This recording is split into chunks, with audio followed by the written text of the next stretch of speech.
கர்த்தருடைய பரிசுத்த நாமத்தை நன்றியோடு ஸ்தோத்திரிக்கிறேன். I thankfully praise the holy name of the Lord. இந்த வருடம் எல்லிஸ் பைபிள் ஸ்டடியிலே நான் பங்கு பெறுவேன் என்று நினைக்கவே இல்லை. Well, I did not imagine that I would participate in the Kellis Bible studies this year. கடந்த ஆண்டு ஆகஸ்ட், செப்டம்பர், அக்டோபர் அந்த மாதங்களிலே மிகவும் மரணத்துக்கு ஏதுவான வியாதிப்பட்டிருந்தேன். Last year in the months of August, September and October I was sick unto death.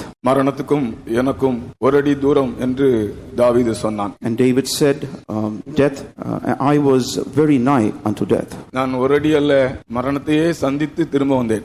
It was not for me like David, who was just a foot close to death.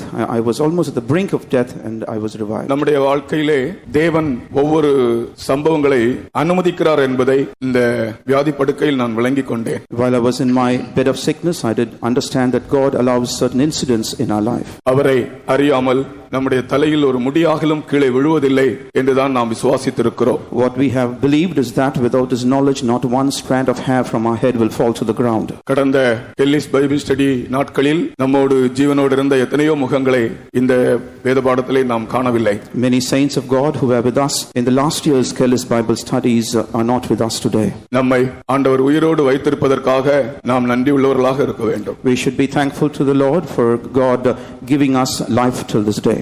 பணமோ பொருளோ அதற்கு ஈடாகாது. இருதயம் நிறைந்த நன்றி நிறைந்த இருதயத்திலிருந்து வருகிற துதிகள், ஸ்தோத்திரங்கள் தான் அதற்கு ஈடாகும். We cannot give back to God with money or with materials.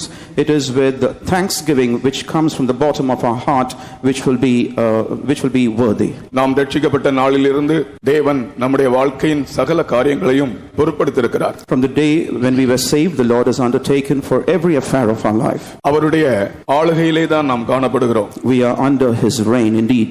கர்த்தர் ராஜரீகம் பண்ணுகிறார் என்று இங்கே எழுதப்பட்டிருந்ததை பார்த்தேன். I saw written here, the Lord reigneth. உண்மையாகவே நம் ஒவ்வொருவருடைய தனிப்பட்ட ஜீவியத்திலிருந்து இந்த வார்த்தையை நாம் சொல்ல முடியும். ராஜரீகம் பண்ணுகிறார். Truly from our personal lives too we can say the same.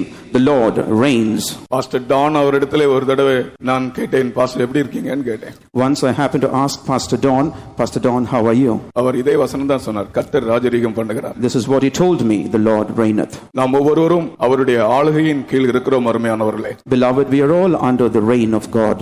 வருஷத்தின் தொடக்கம் முதல் வருஷத்தின் முடிவு மட்டும் அவருடைய கண்கள் நம்மேல் வைக்கப்பட்டிருக்கிறது. From the beginning of the year even unto the end of it, the eyes of the Lord are fixed upon us. நாம் எங்கே போனாலும் எங்கே வந்தாலும் எதை செய்தாலும் அவருடைய கண்கள் நம்மை நோக்கிக் கொண்டே இருக்கின்றன. Wherever we go and from wherever we come from, the eyes of the Lord are always upon us. அந்த விசுவாசமுடையவர்கள், அந்த வெளிப்படுத்தலுடையவர்கள் கரங்களை உயர்த்தி கர்த்தரை ஸ்தோத்திரிப்போமாக. Those who have that vision and revelation, let's lift up our hands and praise God. ஆமென். ஸ்தோத்திரம் ஸ்தோத்திரம் ஸ்தோத்திரம். சத்தமாய் துதிப்போம். Let's praise God aloud. Praise the Lord. Stotram. Praise the Lord. Praise the Lord. Praise the Lord. Praise the Lord. Stotram. Stotram. Stotram. Stotram. Stotram. Stotram. Stotram. Stotram. Stotram. Stotram. Stotram. ஸ்தோத்திரம் ஸ்தோத்திரம் ஸ்தோத்திரம் ஸ்தோத்திரம் ஸ்தோத்திரம் ஸ்தோத்திரம் ஸ்தோத்திரம் ஸ்தோத்திரம் ஸ்தோத்திரம் ஸ்தோத்திரம். நம்முடைய வாழ்க்கையிலே நமக்கு ஒரு எதிர்ப்பு உண்டு என்பதை நாம் அறிய வேண்டும். We need to know that in our life we have oppositions.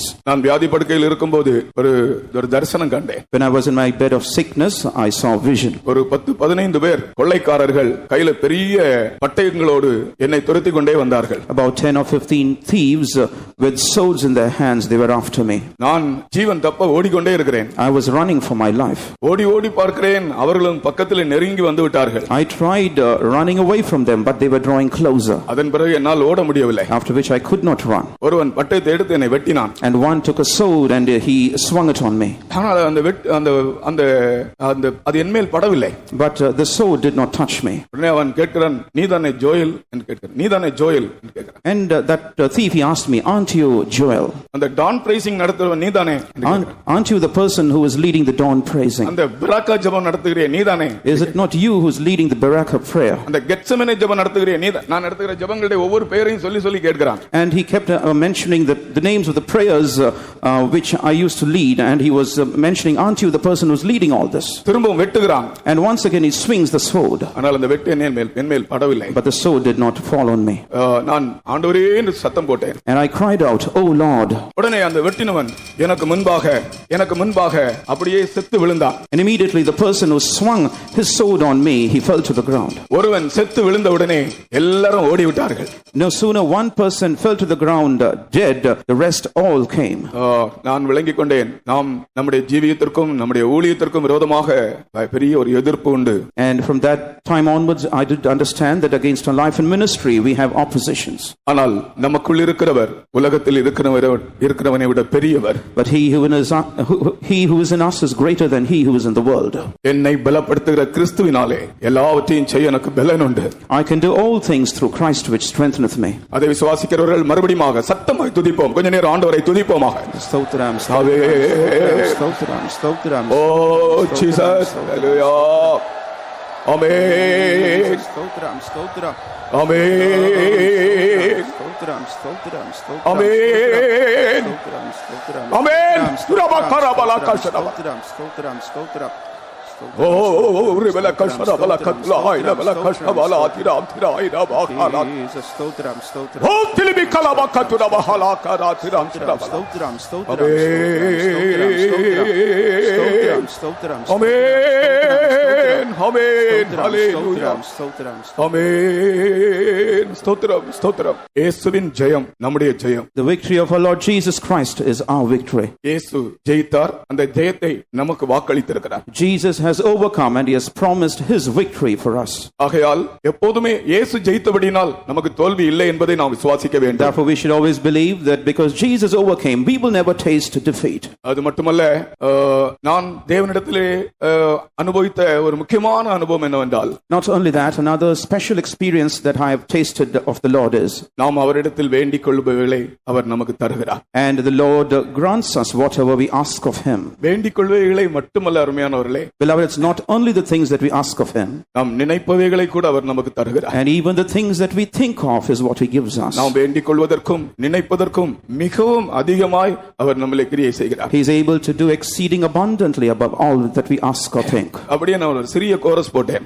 So I wish to sing a short chorus. அந்த கோரஸ் துண்டு உங்களிடத்தில் இருக்குமா? கர்த்தரின் கரங்கள் குறுகி போகவில்லை. The arms of the Lord are not short.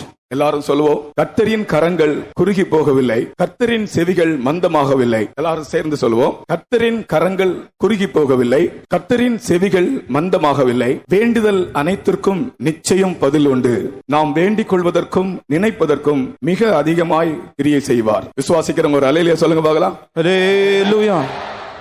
நான் ஒரு தடவை பாடுகிறேன். கர்த்தரின் கரங்கள் குறுகி போகவில்லை,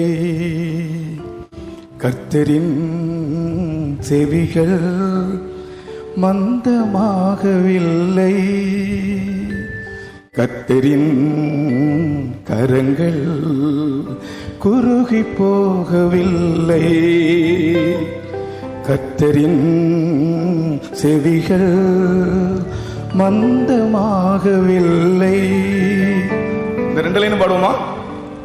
கர்த்தரின் கரங்கள் குறுகி போகவில்லை, கர்த்தரின் செவிகள் மந்தமாகவில்லை,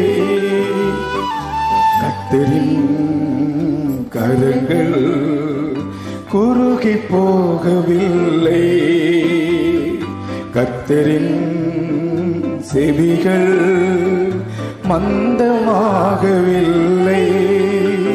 எல்லாரும் சேர்ந்து இந்த ரெண்டுலையும் முதலாவது பாடுவோம். எல்லாரும் சேர்ந்து பாடுவோம். கர்த்தரின் கரங்கள் குறுகி போகவில்லை, கர்த்தரின் செவிகள் மந்தமாகவில்லை, கர்த்தரின் கரங்கள் குறுகி போகவில்லை, கர்த்தரின் செவிகள் மந்தமாகவில்லை. கிளியரா விசுவாசத்தோட அவருடைய கரங்கள் குறுகி போகவில்லை என்றும் அவருடைய செவிகள் மந்தமாகவில்லை என்றும் என் இருதயத்தில் விசுவாசித்து பாடுங்கள். We have to with faith believing from the bottom of our heart that the arms of the Lord are not short and his ears are not dull of hearing. இன்றைக்கும் அவருடைய கரம் நமக்காக நீட்டப்பட்டிருக்கிறது. Even today the arms of the Lord have been stretched out for us. ஆகையால் 1000 கரங்கள் நமக்கு விரோதமாக எழும்பட்டும், அதை பற்றி பயம் இல்லை. Therefore though 1,000 hands may rise up against us, we will not fear them. கர்த்தருடைய கரம் குறுகி போகவில்லை. The hands of the Lord are not short. அவர் நமக்காக கிரியை செய்து கொண்டிருக்கிறார். He is continuing to work for us. கர்த்தருடைய கரம் என்பது அவருடைய கிரியையை காண்பிக்கிறது. The hands of the Lord are typical of the works of God. கர்த்தருடைய கரம் என்பது அவருடைய நடத்திப்பை காண்பிக்கிறது. The hands of the Lord are typical of the leading of God. அதனால விசுவாசத்தோடு பாடுவோம். Therefore let's all sing with faith. கர்த்தரின் கரங்கள் குறுகி போகவில்லை, கர்த்தரின் செவிகள் மந்தமாகவில்லை, கர்த்தரின் கரங்கள் குறுகி போகவில்லை, கர்த்தரின் செவிகள் மந்தமாகவில்லை. வேண்டுதல் அனைத்திற்கும் நிச்சயம் பதில் உண்டு, வேண்டுதல் அனைத்திற்கும் நிச்சயம் பதில் உண்டு.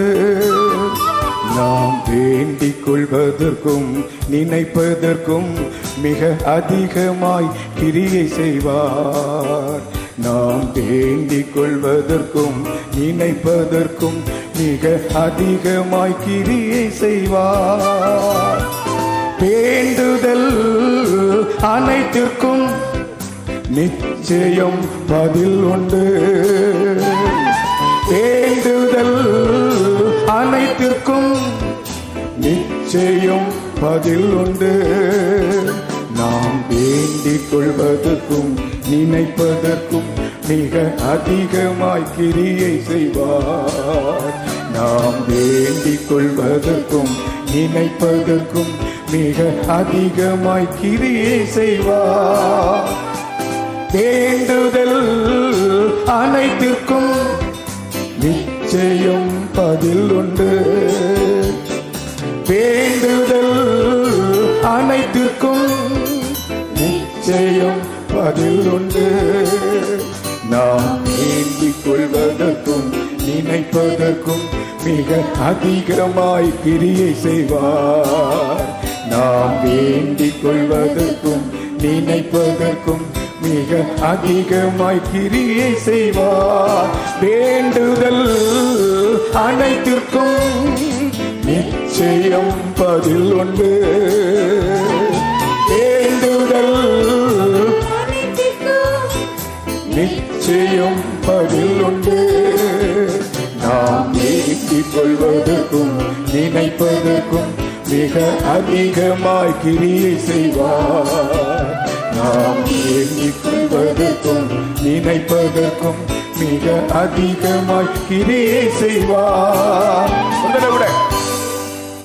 நாம் எல்லாரும் சேர்ந்து பாடுவோம், கைதட்டி பாடுவோம். May we all one more time clapping our hands sing this chorus. நீங்கள் யாரெல்லாம் ஆண்டவரை நோக்கி என்னென்ன காரியங்களுக்காக வேண்டுதல்கள் செய்து கொண்டிருக்கிறீர்களோ எல்லா வேண்டுதல்களுக்கும் நிச்சயமாய் பதில் உண்டு என்று சொல்லுகிறவர்கள் கரங்களை உயர்த்தி கர்த்தரை ஸ்தோத்திரிப்போமாக.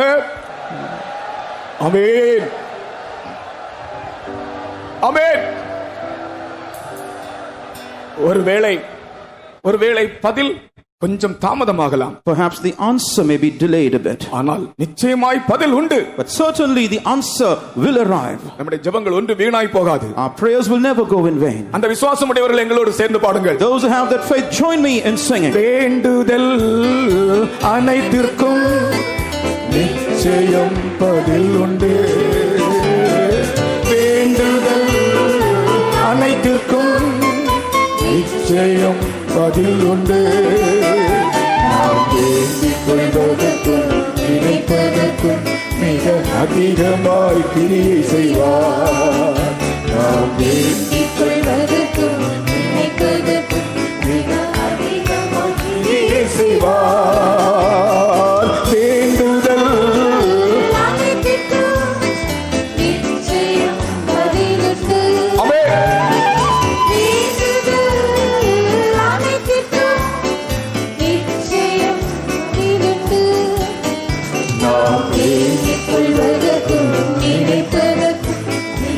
அதிகமாய் கிரியை செய்வார். நாம் வேண்டிக் கொள்வதற்கும் நினைப்பதற்கும் மிக அதிகமாய் கிரியை செய்வார். கரங்கள் குறுகி போகவில்லை, கர்த்தரின் செவிகள் மந்தமாகவில்லை. கர்த்தரின் கரங்கள் குறுகி போகவில்லை, கர்த்தரின் செவிகள் மந்தமாகவில்லை. வேண்டுதல் அனைத்திற்கும் எல்லாரும் கைகளை தட்டி சுவாசத்தோடு May we all clap our hands and sing with faith. வேண்டுதல் அனைத்திற்கும் நிச்சயம் பதிலுண்டு. நாம் வேண்டிக் கொள்வதற்கும் நினைப்பதற்கும் மிக அதிகமாய் கிரியை செய்வார். நாம் வேண்டிக் கொள்வதற்கும் நினைப்பதற்கும் மிக அதிகமாய் கிரியை செய்வார். கர்த்தரின் கரங்கள் குறுகி போகவில்லை, கர்த்தரின் செவிகள் மந்தமாகவில்லை. கரங்கள் குறுகி போகவில்லை, செவிகள் மந்தமாகவில்லை.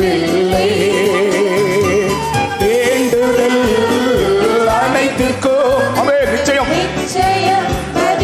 நிச்சயமாய் பதிலுண்டு. Certainly there is an answer. அனைத்திற்கும் நிச்சயம் பதிலுண்டு. நாம் வேண்டிக் கொள்வதற்கும் நினைப்பதற்கும் மிக அதிகமாய் கிரியை செய்வார். நாம் வேண்டிக் கொள்வதற்கும் நினைப்பதற்கும் மிக அதிகமாய் கிரியை செய்வார். வேண்டுதல் அனைத்திற்கும் நிச்சயம் பதிலுண்டு. வேண்டுதல் ஓரி பக்கத்துல மக்கள் பதிலுண்டு. நாம் வேண்டிக் கொள்வதற்கும் நினைப்பதற்கும் மிக அதிகமாய் கிரியை செய்வார். நாம் வேண்டிக் கொள்வதற்கும் நினைப்பதற்கும் மிக அதிகமாய் கிரியை செய்வார். வேண்டுதல் அனைத்திற்கும் நிச்சயம் பதிலுண்டு. சுவாசத்தோடு நம்முடைய ஜெபங்கள் வீணாய் போவதில்லை. பதிலுண்டு. நாம் வேண்டிக் கொள்வதற்கும் நினைப்பதற்கும் மிக அதிகமாய் கிரியை செய்வார். நாம் வேண்டிக் கொள்வதற்கும் நினைப்பதற்கும் மிக அதிகமாக செய்வார்.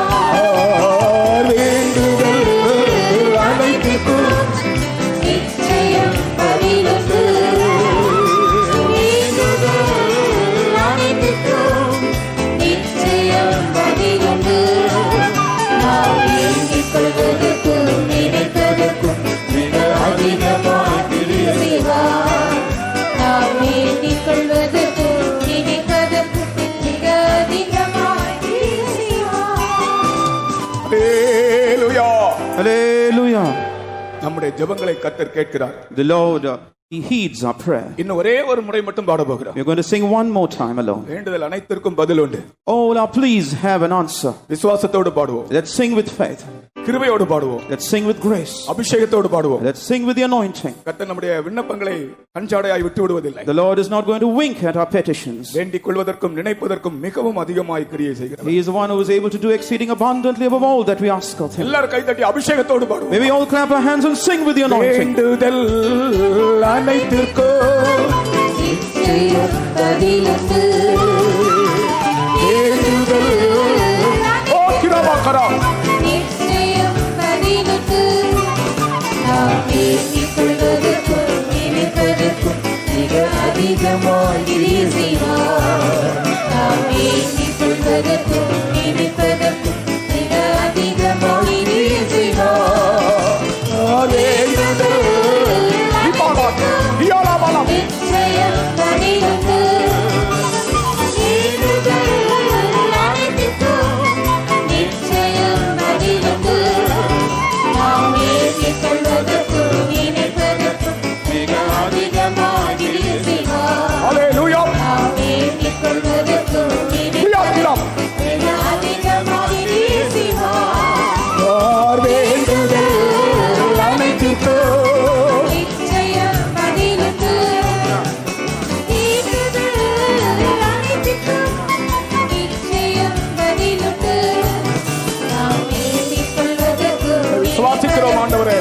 Lord, we believe. கிரியை செய்வார். ஜெபங்களை கேட்கிறவரே, Oh, one who answers and heeds our prayers. உம்மை விசுவாசிக்கிறோம். Lord, we believe.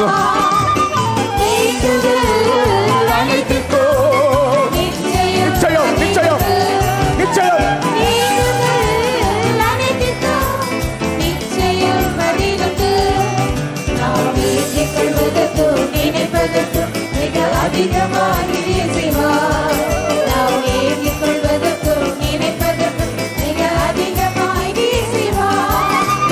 வேண்டுதல் அனைத்துக்கும் நிச்சயம் பதிலுண்டு. வேண்டுதல் அனைத்துக்கும் நிச்சயம் பதிலுண்டு. நாம் வேண்டிக் கொள்வதற்கும் நினைப்பதற்கும் மிக அதிகமாக கிரியை செய்வார். நாம் வேண்டிக் கொள்வதற்கும் நினைப்பதற்கும் மிக அதிகமாக கிரியை செய்வார். Omera kala kala bala. Ikada kala tiram sabata katilam shidabala. Hallelujah, hallelujah. கர்த்தருடைய நாமத்துக்கு ஸ்தோத்திரம். Praise be to the name of the Lord. நான் இன்றும் நாளையும் தென்றல் என்ற தலைப்பில் சில சத்தியங்களை பேச விரும்புகிறேன். Today and tomorrow I'm going to deliver my sermons under the title Breeze. South wind, South wind. தென்றல் என்ற தலைப்பில் சில சத்தியங்களை இன்றும் நாளையும் பேசலாம் என்று நினைக்கிறேன்.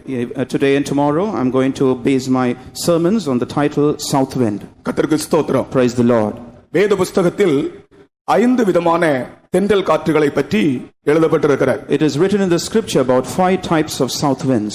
உலகத்திலே பூமியிலே காற்று வீசுமா போல, Just like how winds blow across the earth. ஒரு மனுஷனுடைய ஜீவியத்திலே வீசுகிற ஆவிக்குரிய காற்றின் அனுபவங்கள் உண்டு. And there are spiritual winds that blow in the life of a person too. அவையெல்லாம் பரிசுத்த ஆவியின் அனுபவங்களாகும். And those are experiences that relate to the Holy Spirit. ஏனென்றால் பரிசுத்த ஆவி அன்று பெந்தேகோஸ்தே நாளிலே மேல் வீட்டறையில் வந்து இறங்கின போது புயல் காற்றை போல வந்து இறங்கினார் என்றுதான் சொல்லப்பட்டிருக்கு. Because it is said on the day of Pentecost, when the Holy Spirit filled the upper chamber, he filled it as a rushing mighty wind.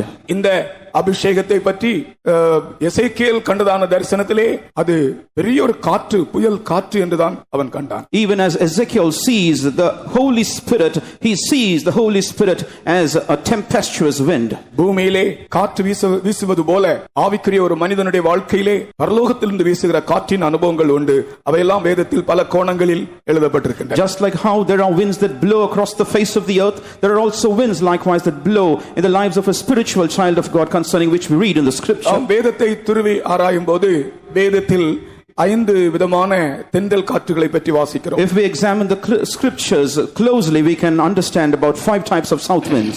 ஒவ்வொன்றும் நமக்கு பல ஆவிக்குரிய சத்தியங்களை வெளிப்படுத்துகின்றன. And each one of those they signify a spiritual truth. முதலாவது தென்றல் காரியத்தை கைக்கூடி வர பண்ணும் தென்றல். And the first south wind is that which signals the seasons.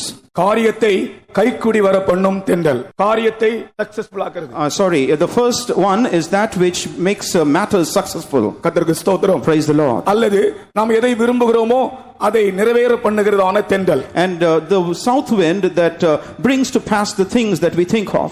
நாம் எதை விரும்புகிறோமோ, எதை ஜெபிக்கிறோமோ அதை அப்படியே நிறைவேற்றுகிறதான தென்றல். A south wind that brings to pass the things that we think of and desire in prayer. இரண்டாவது ஆகாரத்தை வருஷிக்க பண்ணும் தென்றல். And secondly, the south wind that rains food. மூன்றாவது வஸ்திரத்திற்கு அனல் உண்டாக்கும் தென்றல். And thirdly, the south wind that warms up the clothing. நான்காவது கந்த பிசின்களை வடியச் செய்கிற தென்றல். And next, the south wind that causes sweet smelling resins to ooze. ஐந்தாவது பூமியின் தோற்றம், வானத்தின் தோற்றம் இவைகளை அறிவிக்கும் தென்றல். And next, the south wind that signals the appearance of the earth and the sky.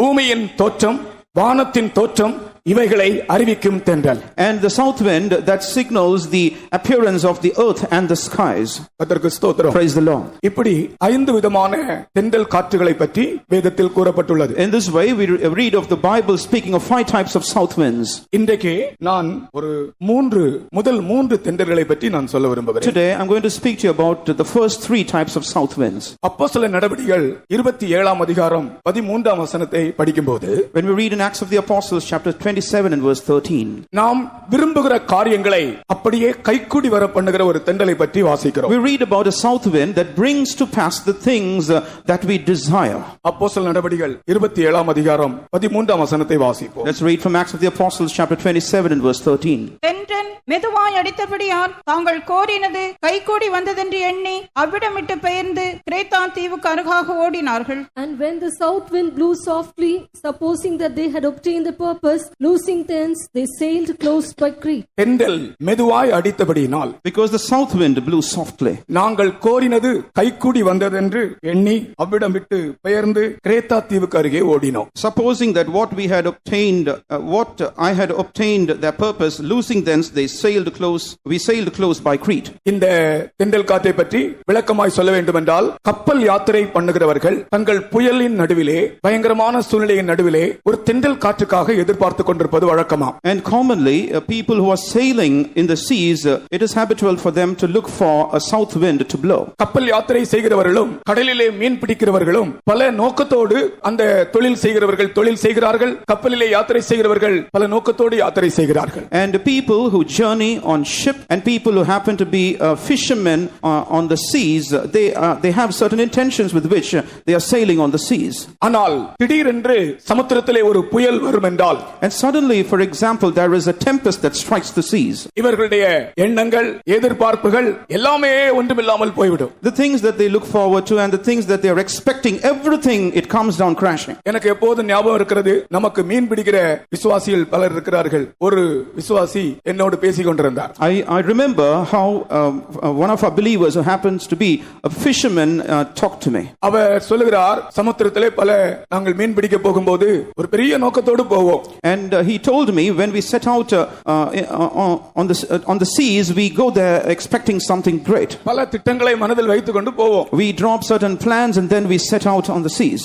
ஆனால் புயல் வரும் என்றால் எங்களுடைய திட்டங்கள் எல்லாம் ஒன்றுமில்லாமல் போய்விடும். But if a storm strikes, all our plans will go in vain. ஜீவன் தப்புவதே பெரிய காரியம். It will be hard to even escape for our life. அப்படி இருக்கிற வேளையில் ஒரு தென்றல் காற்று வீசும் என்றால் எங்களுக்கு நம்பிக்கை புதுப்பிக்கப்படும். At that time, if a south wind blows, our hope will be renewed, he said. அவர் அதை அனுபவத்திலிருந்து சொன்னார். He spoke those things from his experience. இந்த காரியம் கப்பலிலே யாத்திரை பண்ணுகிறவர்களுக்கும் அல்லது கடலிலே தொழில் செய்கிறவர்களுக்கும் தான் இந்த காரியம் தெரியும். And only people who journey on the seas and happen to fish on the seas would understand this. அப்போஸ்தலனாகிய பவுல் கப்பல் யாத்திரை செய்தபோது பெரிய புயலில் மாட்டிக்கொண்டார்கள். When Saint Paul happened to journey on the seas by ship, he was caught up in a storm, a tempest. இனி தப்பி பிழைப்போம் என்ற நம்பிக்கையே இல்லை. And there was no hope anymore for them to escape alive. ஆனால் ஒரு தென்றல் காற்று அடித்தது. And there was a south wind that suddenly blew. அப்பொழுது நாங்கள் கோரின காரியம் அல்லது நாங்கள் வேண்டிக் கொண்ட காரியம் கைக்கூடி வந்தது என்பதை அறிந்து கொண்டோம். And then we understood that the thing that we were thinking of and purposing came to pass. இன்றைக்கு இந்த இடத்தில் எத்தனையோ பேர் ரகசியமாக ஆண்டவரிடத்திலே பல காரியங்களை கோரிக்கொண்டிருக்கிறீர்கள். கோரிக்கொண்டு சொன்னால் கோரிக்கை, வேண்டுதல்கள், விண்ணப்பங்கள், பல காரியங்கள் ஆண்டவரிடத்திலே நீங்கள் கேட்டுக்கொண்டிருக்கிறீர்கள். ரகசியமான ஜெபத்திலே நீ எத்தனையோ விஷயங்களை கர்த்தரிடத்தில் வைத்து ஜெபித்துக் கொண்டிருக்கிறாய். அந்த காரியம் கைக்கூடி வரும்படி ஒரு தென்றலை உன் வாழ்க்கையில் கர்த்தர் அனுப்புகிறார். Even many of us here have secretly certain purposes to attain.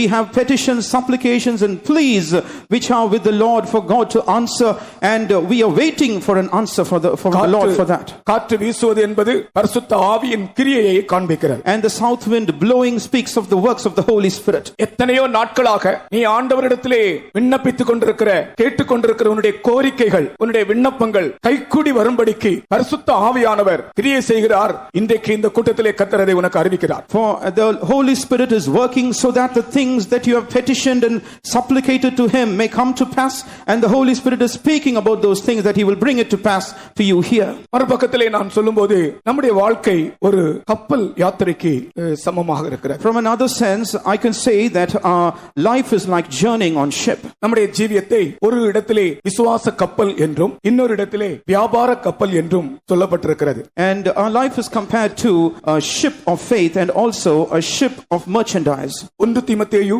1:19 19 நம்முடைய ஜீவியம் விசுவாச கப்பல் என்றும், in 1 Timothy chapter 1 and verse 19, a life is compared to a ship of faith. நீதிமொழிகள் 31:14 இது வியாபார கப்பல் என்றும் சொல்லப்படுகிறது. And in the book of Proverbs chapter 31 and verse 14, it is said that our life is a ship of merchandise. முதலாம் தீமோத்தேயு 1:19 இந்த கப்பல் விசுவாச கப்பல் என்றும், in 1 Timothy chapter 1 and verse 19, our life is called a ship of faith. நீதிமொழிகள் 31:14 இது வியாபார கப்பல் என்றும் சொல்லப்பட்டிருக்கு. And in the book of Proverbs chapter 31 and verse 14, our life is compared to a ship of merchandise. இந்த ரெண்டு வசனங்களையும் தயவு செய்து வாசியுங்கள். Let's please read both these verses. இந்த நல்மனசாட்சியை சிலர் தள்ளிவிட்டு விசுவாசமாகிய கப்பலை சேதப்படுத்தினார்கள். இந்த இடத்திலே விசுவாச கப்பல். Here we read of the ship of faith. English. Holding faith and a good conscience, which some having put away concerning faith have made shipwreck. இன்னொரு இடத்திலே வியாபார கப்பல். நீதிமொழிகள் 31:14. Proverbs 31:14. அவள் வியாபார கப்பல்களைப் போல் இருக்கிறாள்,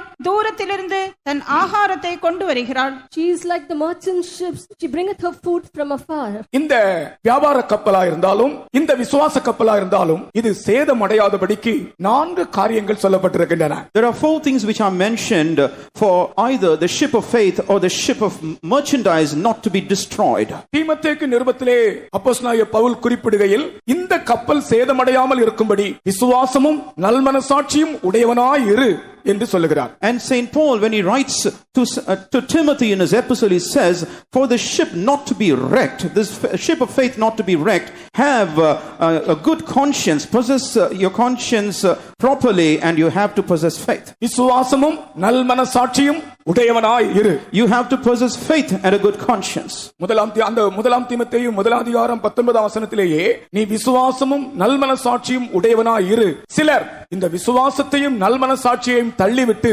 தங்கள் கப்பலை உடைத்து விட்டார்கள். In 1 Timothy 1:19 he speaks of the need for holding on to faith and a good conscience. For some people, having put away these things, have made shipwreck of their faith. அந்த ரெண்டு காரியங்களையும் படியுங்கள். Read both of those things together. நீ விசுவாசமும் நல்மனசாட்சியும் உடையவனாயிரு. இந்த கப்பல் சேதமடையாமல் இருக்கும்படி, so that the ship may not be wrecked, விசுவாசமும் நல்மனசாட்சியும் உடையவனாயிரு. hold on to faith and possess a good conscience. கர்த்தருடைய பரிசுத்த நாமத்துக்கு ஸ்தோத்திரம். Praise be to the Lord's holy name. விசுவாசம் இல்லாமல் போனால் இந்த கப்பல் உடைந்து போகும். If we do not possess faith, this ship will be wrecked. உன்னுடைய பிரயாணம் இந்த சமுத்திரத்திலே இல்லாமல் போய்விடும். Your journey, it will not prosper. You will have to fail on the seas itself. இந்த சமுத்திரத்தை நீ தாண்ட மாட்டாய். You will not cross over the seas. மறு கரைக்கு சென்று சேர முடியாது. You cannot reach the other shore. ஆகையினால் விசுவாசத்தையும் நல்மனசாட்சியையும் உடையவனாய் இரு. Therefore, hold on to faith and possess a good conscience.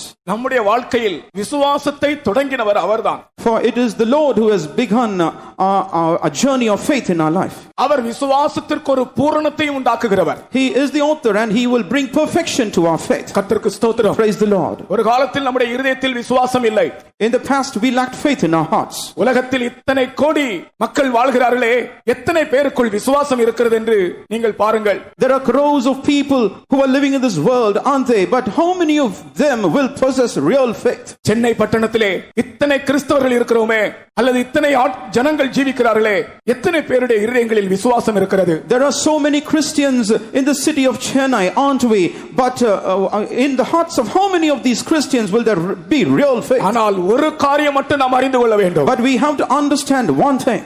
விசுவாசம் இல்லாவிட்டால், if we do not have faith, கப்பல் உடைந்து விடும். This ship will be wrecked. இந்த விசுவாசத்தை தொடங்குகிறவரும் அவர்தான், முடிக்கிறவரும் அவர்தான். He is the author of our faith and he is the finisher of our faith. கர்த்தருக்கு ஸ்தோத்திரம். Praise the Lord. சிலருடைய விசுவாசம் 5 வருடத்தில் முடிகிறார், சிலருடைய விசுவாசம் 50 வருடத்திலே முடிகிறார். அது அவருடைய காரியம். Some people they see their faith finishing after 5 years and some people after 50 years. சில நாட்களுக்கு முன்பு ஒரு ஊழியக்கார சகோதரி மரித்து போனார்கள். And in the recent past there was a sister, a servant of God who passed away. 2 வருஷம் தான் ஊழியத்திலே அனுபவம். And she was experienced just for 2 years in the ministry. நான் நினைக்கிறேன் 3 வருஷம் கூட ஆகவில்லை, 2.5 வருஷம் இருக்கும் என்று நினைக்கிறேன். I think it would just be under 3 years, perhaps 2.5 years. இந்த சகோதரி மரித்த உடனே நான் செல்வம் பாஸ்டர் இடத்துல போனேன். When this sister passed away, I went to Pastor Selvam. 2 வருஷத்துல இவங்க விசுவாசத்தை முடிச்சிருப்பாங்களான்னு கேட்டேன். I asked him, would this sister have finished her faith in just under these 2 years? அவர் என்கிட்ட கேட்டார், நீங்க எத்தனை வருஷம் ஆச்சுன்னு கேட்டார். And Pastor Selvam asked me, how many years are you in the faith? நீ ஊழியத்துக்கு வந்து எத்தனை வருஷம் ஆச்சு? How many years since you came to the ministry? அப்ப எனக்கு அப்பதான் நான் பாஸ்டர் ஆனேன். எனக்கு 20 வருஷம் ஆயிடுச்சு. And I was a pastor just then. It was about 20 years since I came. அப்ப அவர் கேட்டார் 20 வருஷத்துல நீங்க முடிச்சிட்டீங்களான்னு கேட்டார். And he asked me, in these 20 years, have you finished your faith? நான் ஒன்றுமே பதில் சொல்ல முடியவில்லை. I was not able to give him any answer. 20 வருஷத்துல நீ முடிச்சிட்டியா? Have you finished your faith in 20 years? 2 வருஷத்துல அவருடைய விசுவாசத்தை பூர்ணப்படுத்துகிறது அவருடைய காரியம். And it is God's matter. It's his duty to perfect that sister's faith. தொடங்கினவர் முடிக்கிறவராக இருக்கிறார். And the one who began the faith is the one who can also perfect the faith. கர்த்தருக்கு ஸ்தோத்திரம். Praise the Lord. 50 வருடமானாலும் அது இன்னும் முடியாமலே இருக்கிறவர்களும் உண்டு. There are people who after 50 years don't see the perfection of their faith. அதெல்லாம் அவருடைய கையில் இருக்கிறது. It's all in the hands of God. விசுவாசம் இல்லாவிட்டால் உன்னுடைய கப்பல் உடைந்து போகும். If you do not have faith, your ship will be wrecked. ஆகையால் கர்த்தாவே என்னுடைய விசுவாசத்தை வர்த்திக்க பண்ணும் என்று அனுதின ஜெபத்திலே நீ ஜெபிக்க வேண்டியது அவசியமாக இருக்கிறது. Therefore it's essential for you to pray in your daily prayers for God to increase your faith. 7 தரம் மன்னிக்க வேண்டுமா? Should you forgive one 7 times? எத்தனை முறை மன்னிக்க வேண்டும் என்று தன்னுடைய சீஷர்கள் இயேசுவிடத்தில் கேட்டார்கள். The disciples of Jesus asked Jesus how many times they should forgive others who trespass against them. எங்களுக்கு விரோதமாய் கிரியை செய்கிற ஒரு ஆளை நாங்கள் எத்தனை தரம் மன்னிக்க வேண்டும்? How many times should we accord pardon to a person who works against us? அப்பொழுது இயேசு சொன்னார் 70 தரம் மன்னிக்க வேண்டும். But Jesus said you have to forgive them 7 times 70. அந்த இடத்தில் சீஷர்கள் விண்ணப்பித்த விண்ணப்பம் எங்கள் விசுவாசத்தை வர்த்திக்க பண்ணும். And the plea that the disciples had for Jesus to give them was, "Oh Lord, increase thou our faith." ஒரே ஆள் உனக்கு விரோதமாய் ஒரு தவறு செய்கிறார், அவர் வந்து மன்னிப்பு கேட்கிறார், திரும்பவும் தவறு செய்கிறார், வந்து மன்னிப்பு கேட்கிறார், 7 முறை இப்படி செய்கிறார். நீங்கள் எத்தனை பேர் மன்னிப்பீர்கள்? Say for example there is this one person who works against you not just one time but 7 times. How many of you have the heart to forgive such a person? உங்களுடைய இருதயத்தை தொட்டு சொல்லுங்கள். Touch your heart and say this. இயேசு சொன்னார் 7 முறை மட்டுமல்ல. Jesus said not just 7 times. 70 தரம். 7 times 70. கர்த்தருக்கு ஸ்தோத்திரம். Praise the Lord. அந்த இடத்தில் அவர்கள் விண்ணப்பித்த விண்ணப்பம் என்னவென்றால் எங்கள் விசுவாசத்தை வர்த்திக்க பண்ணும். மன்னிப்பதற்கு இன்னும் எங்களுடைய விசுவாசம் வளர்ச்சி அடையவில்லையே. And their plea that they had for God to answer was, Lord, increase our faith. Lord, we don't have sufficient faith enough for us to forgive those who trespass against us. இந்த விதத்திலே உங்களுடைய விசுவாசம் வளர்ந்திருக்கிறதா குறைந்திருக்கிறதா நீங்களே நிதானித்துக் கொள்ளுங்கள். In this aspect, has your faith really grown or has it come short? Examine for yourself and find out. 3 முறை தவறு செய்து 3 முறை மன்னிச்சிட்டோம். 4வது முறை ஒரு ஆள் வந்து நம்மிடத்துல அதே தவறு செய்துட்டு மன்னிப்பு கேட்கிறான். நான் என்ன சொல்லுவோம்? Say for instance a person has wronged us 3 times and then comes and asks us pardon and then he goes on for the 4th time to wrong us. What will we do? நாம் என்ன சொல்லுவோம்? What will we say? நீ சரிபட போறதில்லை. You're not going to set yourself right. அப்படிதான் ஒரு சாதாரண வார்த்தையை சொல்லி விடுவோம். That's how we will generalize and say. விசுவாசம் இருந்தால் மன்னித்து கொண்டே இருக்கும். If we have faith, we will continue to forgive. அதான் கிறிஸ்துவின் அனுபவம். That's the experience of Christ. இந்த கடைசி நாட்களில் அது நமக்கு தேவை. We need that experience in these last days. விசுவாசம் இல்லாவிட்டால் நம்முடைய கப்பல் உடைந்து விடும். If we do not have faith, our ship will be wrecked. அதுபோல நல்மனசாட்சி. Likewise, good conscience. விசுவாசத்தின் ரகசியத்தை நல்மனசாட்சியில் பாதுகாக்க வேண்டும். We have to hold the mystery of the faith in a pure conscience. நம்முடைய மனசாட்சி எப்பொழுதும் ஆண்டவருக்கு முன்பாக மனுஷருக்கு முன்பாக குற்றமற்றதாய் காத்துக்கொள்ள வேண்டும். Our conscience should always be preserved blameless before God and before mankind. நமக்கு அறிவிக்கப்பட்ட சத்தியத்திற்கு ஏற்றபடி according to the truth that has been declared to us. நம்முடைய மனசாட்சி தேவனுக்கு முன்பாகவும் மனுஷருக்கு முன்பாகவும் சுத்தமாய் இருக்க வேண்டும். Our conscience should be pure before God and before men. கடைசி நாட்களிலே நாம் கடைபிடிக்க வேண்டிய ஒரு அனுபவம். It's an experience that we have to observe during these last days. நல் மனசாட்சி இல்லாவிட்டால், if we lack a pure conscience, இந்த கப்பல் உடைந்து போகும். This ship will be wrecked. ஆகையால் எப்படியாயிலும் ஒரு சுத்த இருதயத்தை நமக்குள்ளே ஆண்டவர் சிருஷ்டிக்க விரும்புகிறார். Therefore the Lord desires somehow to create within us a new heart. சுத்த இருதயத்தை என்னிலே சிருஷ்டியும். Create within me a new heart, O Lord. நிலைவரமான ஆவியை என் உள்ளத்திலே புதுப்பியும். Renew within me a right spirit. இருதயம் குத்துகிற ஒரு காரியத்தை செய்து நாம் அப்படியே மழுப்பிக் கொண்டு ஜீவிக்க கூடாது. It's not about winking at what our conscience prompts us when our heart is being pricked by what we do. சுத்த இருதயம் நமக்கு தேவன் தர விரும்புகிறார். God desires to give us a pure conscience. இந்த சுத்த இருதயமும் நல்மனசாட்சியும் உடையவர்களாய் இருந்தால் இந்த கப்பல் போய் எந்த புயல் காற்றிலும் போய் மறுகரை சேரும். if we possess a pure heart and a good conscience, regardless of what storm or tempest strikes the ship on the seas, the ship will be able to make its way through to the other shore. அப்ப விசுவாசமும் நல்மனசாட்சியும் ரெண்டு காரியம். Therefore, faith and a good conscience are two things. இன்னும் ரெண்டு காரியம் அப்போஸ்தலனாகிய பவுல் தன்னுடைய கப்பல் யாத்திரையிலே உள்ளதை சொல்லுகிறார். And Saint Paul also adds two more things from his experience on journeying on ship on sea. தன்னுடைய கப்பல் யாத்திரையிலே In his ship journey, அல்லது தன்னுடைய கப்பல் சேதத்திலே, and especially in his destruction, especially on the seas on ship, புயல் காற்று அடித்த வேளையிலே, at a time when the storm struck, ரெண்டு அனுபவங்கள் தனக்குள் இருந்ததாக சொல்லுகிறார். he speaks of him having two experiences. ஒன்று, நாங்கள் எங்கள் மேலோ மனுஷர் மேலோ நம்பிக்கையாக இருக்கவில்லை. One is we did not lay our trust upon our own selves or upon other people. 27ஆம் அதிகாரம் அப்போஸ்தலர் முதல் வசனம். Acts of the Apostles chapter 27 and verse 1. நாங்கள் இத்தாலியா தேசத்துக்கு கப்பல் ஏறி போகும்படி தீர்மானிக்கப்பட்ட போது, அதிலே நாங்கள் எங்கள் மேல் நம்பிக்கையாக இராதபடி, that we should not lay our trust upon our own selves. கர்த்தருக்கு ஸ்தோத்திரம். Praise the Lord. நாங்கள் எங்கள் மேல் நம்பிக்கையாக இராதபடி, that we should not have confidence upon our own selves. அப்ப அந்த இடத்திலே அந்த புயல் காற்றின் வேளையிலே தங்கள் மேல் தாங்கள் நம்பிக்கையா இருக்கவில்லை. Therefore, at the time when the storm struck, they did not trust their own selves. மனுஷர் மேலும் நம்பிக்கையா இருக்கவில்லை. Neither did they pin their hope upon people. பவுலோடு கப்பல் யாத்திரை செய்தவர்கள் அவர்கள் எல்லாரும் மாலுமியை நம்பினார்கள். And all the people who journeyed with Saint Paul, they trusted the mariners. ஆனால் அப்போஸ்தலனாகிய பவுல் சொன்ன வார்த்தைகளை அவர்கள் நம்பவில்லை. But they did not believe in the words that were professed by Saint Paul. தேவனுடைய வார்த்தை என்று அதை விசுவாசிக்கவில்லை. They did not believe in the words of the Lord. அவர்கள் மனுஷனை நம்பினார்கள். Rather, they trusted in men. Pavul சொல்கிறார், நாங்கள் எங்கள் மேல் நம்பிக்கையாக இருக்கவில்லை. Rather, Saint Paul says, we trusted not in our own selves. நாங்கள் மாலுமியையும் நம்பவில்லை. We did not trust the mariner either. இன்றைக்கு நம்முடைய வாழ்க்கையிலே நடக்கிற ஒரு பெரிய தவறு இதுதான். This is a big wrong thing that occurs in our life today. ஏதாவது ஒரு விதத்திலே நாம் மனுஷர் மேல நம்பிக்கை வைத்து விடுகிறோம். In one way or the other, we happen to lay our trust upon people. அவர் எனக்கு உதவி செய்வார், இவர் எனக்கு உதவி செய்வார், அவர் எனக்காய் ஜெபிப்பார், இவர் எனக்காய் ஜெபிப்பார். This or that person will help me, this or that person will pray for me. ஆனால் நாம் நம்முடைய நம்பிக்கையை எந்த மனுஷர் மேலும் வைக்க கூடாது, நாம் நம்மேலும் நம்பிக்கையா இருக்க கூடாது. We should therefore not lay our trust upon any people, neither should we learn to trust our own selves either. நம்முடைய நம்பிக்கை தேவன் மேல் மாத்திரம் இருக்க வேண்டும். Our trust should be only upon the Lord our God. அதான் மூன்றாவது அனுபவம். That's the third experience. நான்காவது அனுபவம், the fourth experience, தேவ சத்தம் கேட்க வேண்டும். we should hear the voice of God. 276 பேர் அந்த கப்பலில் பிரயாணம் பண்ணினார்கள். There were 276 who were sailing on that ship. 276 பேர் அந்த கப்பலில் பிரயாணம் பண்ணினார்கள். There were 276 people who were sailing on the ship. ஆனால் ஒரே ஒரு ஆள் மட்டும் தேவ சத்தம் கேட்டார். But there was this only person who heard the voice of God. அவர்தான் அப்போஸ்தலனாகிய Pavul. He was Saint Paul the apostle. அவர் கேட்ட தேவ சத்தம் என்ன? What was the voice of God that he heard? பவுலே, நீ பயப்படாதே. Paul, fear not. கர்த்தருக்கு ஸ்தோத்திரம். Praise the Lord. எத்தனையோ நாட்களாக சாப்பிடாமல் இருக்கிறார்கள். And for a long while they haven't had food. உயிருக்காக போராடுகிறார்கள். And they were struggling to escape alive. அநேக நாட்களாக நட்சத்திரங்களும் இல்லை, சூரியனும் இல்லை. For a long while they have not seen the stars nor the sun. ஜீவனுக்காக போராடுகிறார்கள். They were struggling to escape for life. 276 பேர் அந்த கப்பலில் இருக்கிறார்கள். There were 276 people who were sailing on the ship. 275 பேருக்கும் தேவ சத்தம் இல்லை. For the 275, they did not hear the voice of God.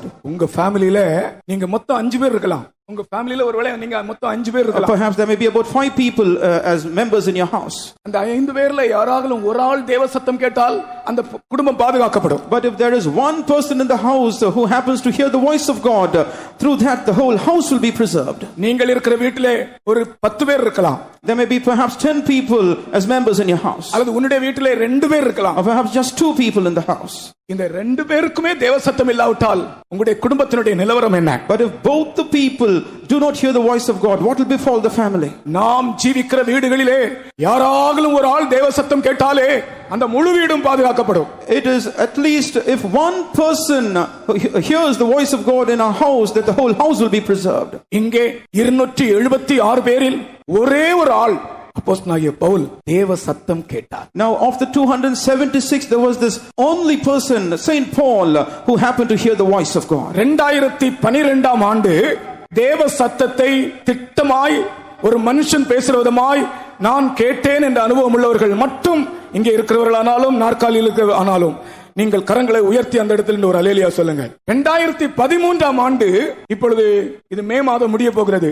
ஜனவரி, பிப்ரவரி, மார்ச், ஏப்ரல், மே. And we have come to the end of the month of May in the year 2013 now. இந்த 5 மாதங்களிலே through these 5 months எப்போதுமே இல்ல, ஒரு தடவை 2 தடவை ஆகலும் கர்த்தருடைய சத்தத்தை திட்டமாக நான் கேட்டேன் என்று சொல்லுகிறவர்கள் ஒரு அல்லேலூயா சொல்லுங்கள். இது நம்முடைய ஜீவியத்திலே நமக்கு உண்டாயிருக்க வேண்டிய அனுபவம். Beloved, this is an experience that we need to possess in our life. நான் கிறிஸ்தவன் என்று சொன்னால் போதாது. It wouldn't suffice we calling ourselves Christians. நான் தேவ சத்தம் கேட்கிறவன் என்று நீ சொல்ல வேண்டும். You should say that you are one who hears the voice of God. உயிருக்காக போராடி கொண்டிருந்த கப்பலிலே, in that ship which was struggling to make itself out of the storm, அந்த கப்பல் பாதுகாக்கப்படும்படியாக, for the ship to be preserved, ஒரு ஆள் தேவ சத்தம் கேட்டார். there was this only person who heard the voice of God. பவுலே பயப்படாதே. Paul, fear not. எல்லாரும் சொல்லுங்கள் வேணும், பவுலே பயப்படாதே. May we all say, Paul, fear not. நீங்க எல்லாம் இவ்வளவு பேர் இருக்கீங்க, இவ்வளவு பேரும் சத்தமாக சொன்னா இந்த கிரவுண்ட், இந்த கூடாரம் எல்லாம் அசையும். There are so many people here. If you shall all shout this together, it will shake up the whole place. பவுலே பயப்படாதே. Paul, fear not. சத்தமாய் சொல்லுங்கள். ஒரு கிரிக்கெட் கிரவுண்ட்ல ஹீரோ பார்த்த உடனே எவ்வளவு சந்தோஷப்படுறாங்க. Say for example, you see your hero, a cricketer who is in the cricket field, see how the people are happy. சினிமாவுல ஹீரோ வந்த உடனே என்ன சத்தம் போடுறாங்க, விசில் அடிக்கிறாங்க. When the hero arrives on the scene in a movie, see how the people whistle and cheer him. தேவ சத்தம் கேட்கிற அனுபவம் அது குறைந்து போக கூடாது. The experience of hearing the voice of God should not diminish in you. அது ஊழியர்களில் குறைந்து போக கூடாது. It should not diminish in the servants of God. 275 பேரும் சத்தம் கேட்கவில்லை. The 275 did not hear the voice of God. ஒரு ஊழியக்காரன் அங்கே இருந்தார், அவர்தான் அந்த சத்தம் கேட்டார். But there was this only servant of God who was there, and he happened to hear the voice of God. ஒரு தடவை உங்களுடைய கரங்களை உயர்த்தி சொல்லுங்கள், பவுலே பயப்படாதே. இப்ப பவுலேன்னு சொல்லிங்களே, அந்த இடத்துல உங்க பேர் வச்சு நீங்க சொல்லிக் கொள்ளுங்க. Now you have to replace Paul's name with yours and then say that phrase. அது இப்ப சத்தமா சொல்ல வேண்டாம். Don't have to say that aloud. நீங்களே சொல்லிக் கொள்ளுங்கள். Say that to yourself. நான் எந்த பேரை வச்சு சொல்லிக்கிறேன். I will mention it with my name placed there. இன்றைக்கும் அவர் உண்மையுள்ளவராக இருக்கிறார். Even today he is faithful. பவுலே பயப்படாதே என்று சொன்னவர் ஜோயலே பயப்படாதே என்று சொல்ல உண்மையா இருக்கிறார். And the one who said Paul fear not is also faithful to say Joel fear not. இந்த ஜோயல் தேவனுடைய சத்தத்துக்கு காத்திருக்காமல் போனால் என்ன பலன்? But how will Joel find it fruitful if he does not wait for the voice of God to be heard? ஆகையால் கப்பல் யாத்திரை செய்கிறவர்களுக்கு விசுவாசம், நல்மன சாட்சி, மனுஷன் மேலுள்ள நம்பிக்கை இல்லை, தேவன் மேலுள்ள நம்பிக்கை, தேவ சத்தம், இந்த அனுபவங்கள் முக்கியமாய் தேவையாக இருக்கிறது. Therefore those people who journey on ship have to hold on to faith. They should have a good conscience. They should not trust in man. They should trust in God, and they should have the experience of hearing the voice of God. கர்த்தருக்கு ஸ்தோத்திரம். Praise the Lord. இந்த வேளையிலே, இந்த பயங்கரமான சூழ்நிலைகள் மத்தியிலே சில வேளையில் நமக்கு நம்பிக்கை இல்லாமல் போகும்போது, நான் இப்பொழுது சொன்னதான தென்றல் காற்று அடிக்க தொடங்குகிறது. Sometimes in these treacherous situations, when we are almost void of hope, this south wind, this breeze starts to blow. ஒரு குடும்பத்திலே கல்யாணம் பண்ணி ஒரு 4 மாதத்திற்குள்ளே என்று நினைக்கிறேன், அந்த கல்யாணம் பண்ண புருஷனும் மனைவியும் மரணத்துக்கு எதுவாய் வியாதிப்பட்டார்கள். In a family, there were this couple, 4 months after their marriage, both of them were nigh unto death because of a sickness. 2 பேரும் 2 கட்டில்ல பிரேதம் போல படுத்து கிடக்கிறார்கள். And both of them, they were lying each one on one bed, almost as if they were like corpses. தெய்வீக சுகத்திற்காக நிற்கிற குடும்பம். It was a family which was standing strong for the truth of divine healing. Pastor P.M. Thomas அவர்கள் இதை கேள்விப்பட்டு இவர்களை பார்க்கும்படி வந்திருந்தார். Pastor P.M. Thomas, who had heard about this, had come to pay a visit to see them. அந்த வீட்டுக்கு போனோம். And we also went to their home. அந்த பையனும் அவருடைய மனைவியும் 2 பிரேதங்கள் போல படுத்திருக்கிறார்கள். And both of them, the man and the wife, both of them were lying on cots as corpses were. பிழைப்பார்கள் என்கிற நம்பிக்கை இல்லை. And there was no hope for them to be resuscitated alive. ஒரு சொட்டு தண்ணி கூட உள்ளே இறங்குறது இல்லை. And they weren't even able to drink a drop of water. அந்த பையனுடைய அம்மாவும் தகப்பனும் அங்க நின்று கொண்டிருக்கிறார். And the boy's mother was also standing there. Pastor வந்து உங்க அம்மாவை பார்த்து எப்படி இருக்கிறாய் என்று கேட்டார். And the pastor came there and asked the mother of that boy, how are you doing? அவர்கள் சொன்ன வார்த்தை, The words which she said, இதுவரைக்கும் நடத்தினார், இனிமேலும் நடத்துவார். He has led us hitherto, he will also lead us henceforth. அதுதான் தென்றல் காற்று. That's the south wind. பரிசுத்தாவியின் அபிஷேகம் பெற்றால் போதாது, இப்படிப்பட்ட இடுக்கமான நெருக்கமான நம்பிக்கை அற்ற உயிர் போகிற சூழ்நிலைகளிலே இந்த தென்றல் காற்று பரிசுத்த ஆவியினுடைய ஒரு கிரியை உன் இருதயத்திற்குள் வீச வேண்டும். It wouldn't just suffice receiving the anointing of the Holy Spirit in times of affliction, in oppressions, in very constricted situations when your life is almost to be separated from you. You should see the works of the Holy Spirit manifested through your words. விசுவாசத்தில் ஏதாகலும் அசைவு உண்டா என்று கேட்டார். And he asked, is there anything which you see moving through your words of faith? அவர்கள் சொன்னார்கள், இந்த ரெண்டு பேரையும் கொண்டு போய் அடக்கம் பண்ணினாலும் என் விசுவாசத்திற்கு மாற்றம் இல்லை என்று சொன்னார்கள். And she told, even if both of them are going to be buried, my faith is not going to be shaken up. அதுதான் தென்றல். That is the south wind. பரிசுத்த ஆவியின் அபிஷேகம் பெற்றுக்கொண்டேன் என்று சொல்வது பெரிய காரியம் அல்ல. It's not a big thing to say that you received the anointing of the Holy Spirit. நீ மரண பரியந்தம் உண்மையாயிரு. Be thou faithful unto death. மரணத்திலும் உண்மையாயிரு. Even in death you should be faithful. கர்த்தருக்கு ஸ்தோத்திரம். Praise the Lord. அந்த சந்தர்ப்பத்தில் உண்மையாயிருப்பதற்கு வீசுகிற காற்றுதான் தென்றல். The south wind is that which blows in order for us to be faithful even in that situation. Pastor ஜோமனினார். And pastor prayed. இவ்வளவு நேரம் கண்ணே மூட திறக்கவில்லை. And all this while they did not even open their eyes. Pastor ஜோமனி முடித்த உடனே ஆமென் என்று சொன்ன உடனே ரெண்டு பேரும் கண் திறந்தார். As soon as pastor prayed for them and finished with an amen, both of them opened their eyes. கர்த்தருக்கு ஸ்தோத்திரம். Praise the Lord. அவர்களுக்கு ஒரு கப் பால் கொடுத்தாங்க. And they were served a cup of milk. படுத்துட்டே குடிச்சிட்டாங்க. And both of them, even as they were lying, they drank the milk. ஒரு சொட்டு தண்ணி உள்ளே போகாமல் இருந்தவர். Until then they weren't able to drink even a drop of water. அதன் பிறகு அவர்கள் எழும்பி உட்கார்ந்தார்கள். After which they rose up and sat. அன்றைக்கு ராத்திரி பொடியரிசி கஞ்சி குடித்தார்கள். And on that night they were served gruel to drink. அடுத்த நாள் அவர்கள் சுகமானார்கள். After that, the next day they were healed. அதுதான் ஜீவியம். That is the life that is needed. உன்னுடைய வாழ்க்கையிலே நெருக்கமான சூழ்நிலைகள் மத்தியில் ஒரு தென்றல் காற்று வீசும் என்றால் there should be a south wind that should blow into your life in times of affliction. நீ கோரினது கைகூடி வரும். The things that you are thinking about or pleading with the Lord will prosper. உன்னுடைய காரியம் கைகூடி வரும். Your matters indeed will prosper. நீ எத்தனையோ காரியங்களுக்காக ரகசியமாக ஜெபித்துக் கொண்டிருக்கிறாய். You are praying secretively to the Lord for many things. நான் இப்பொழுது உங்களை கை தூக்க சொல்ல மாட்டேன். I'm not going to ask you to put your hands up. உங்களில் அநேகர் தேவனிடத்தில் ரகசியமாக சில காரியங்களை வைத்து ஜெபித்துக் கொண்டிருக்கிறீர்கள். Many people among you have secretly placed your personal petitions before God in prayer. அந்த காரியம் கைகூடி வரும்படியாக, so that those things may prosper for you. இதோ ஒரு தென்றல் உனக்காக வீச பண்ணுகிறார் கர்த்தர். Lo, the Lord causes the blowing of a south wind into your life. அதை விசுவாசிக்கிறவர்கள் கரங்களை உயர்த்தி கர்த்தரை கொஞ்ச நேரம் ஸ்துதிப்போமாக. Those of us who believe that, let's put our hands aloft and praise God for a while. நீ தேவனிடத்தில் கேட்டுக்கொண்டிருக்கிற விண்ணப்பங்கள் உனக்கு பதில் அளிக்கப்படும். The Lord will answer the supplications that you have presented before him. அதற்காக ஒரு தென்றல் காற்றை கர்த்தர் வீச பண்ணுகிறார். It's for that reason the Lord causes a south wind to blow into your life.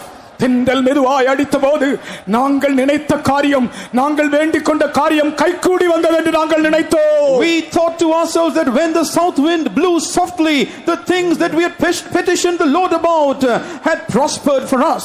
கலங்கிடுவேனோ பதறிடுவேனோ கர்த்தரில் விசுவாசம் இருக்கையிலே கலங்கிடுவேனோ.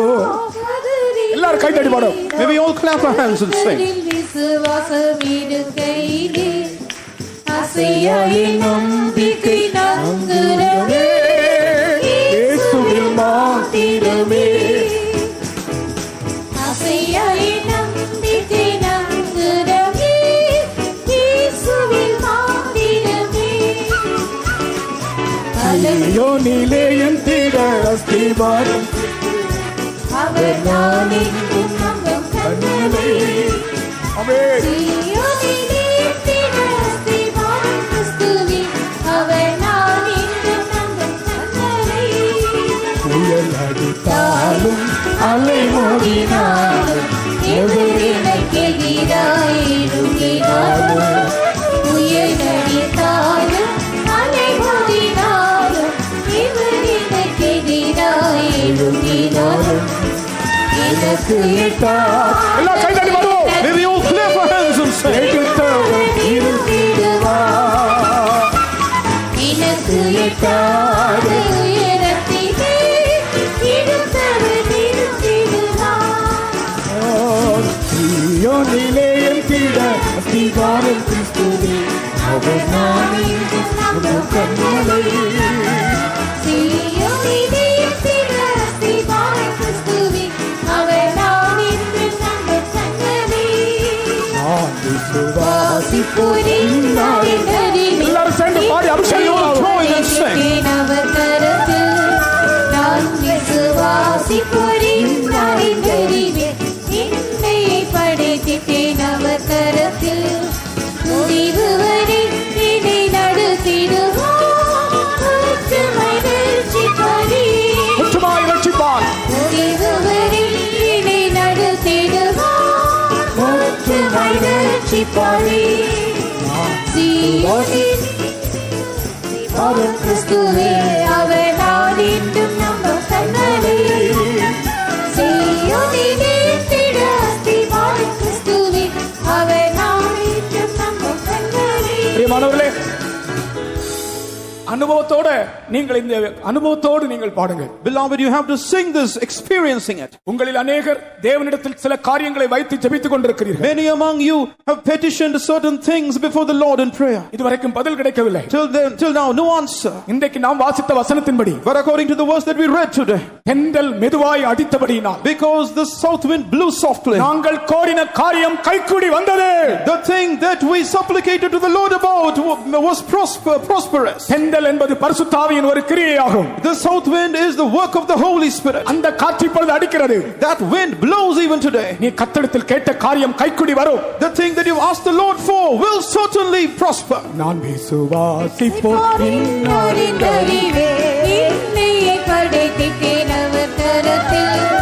நான் விசுவாசிப்போரின் நாளிதழிலே என்னை படைத்திட்டேன் அவர் கரத்தில்.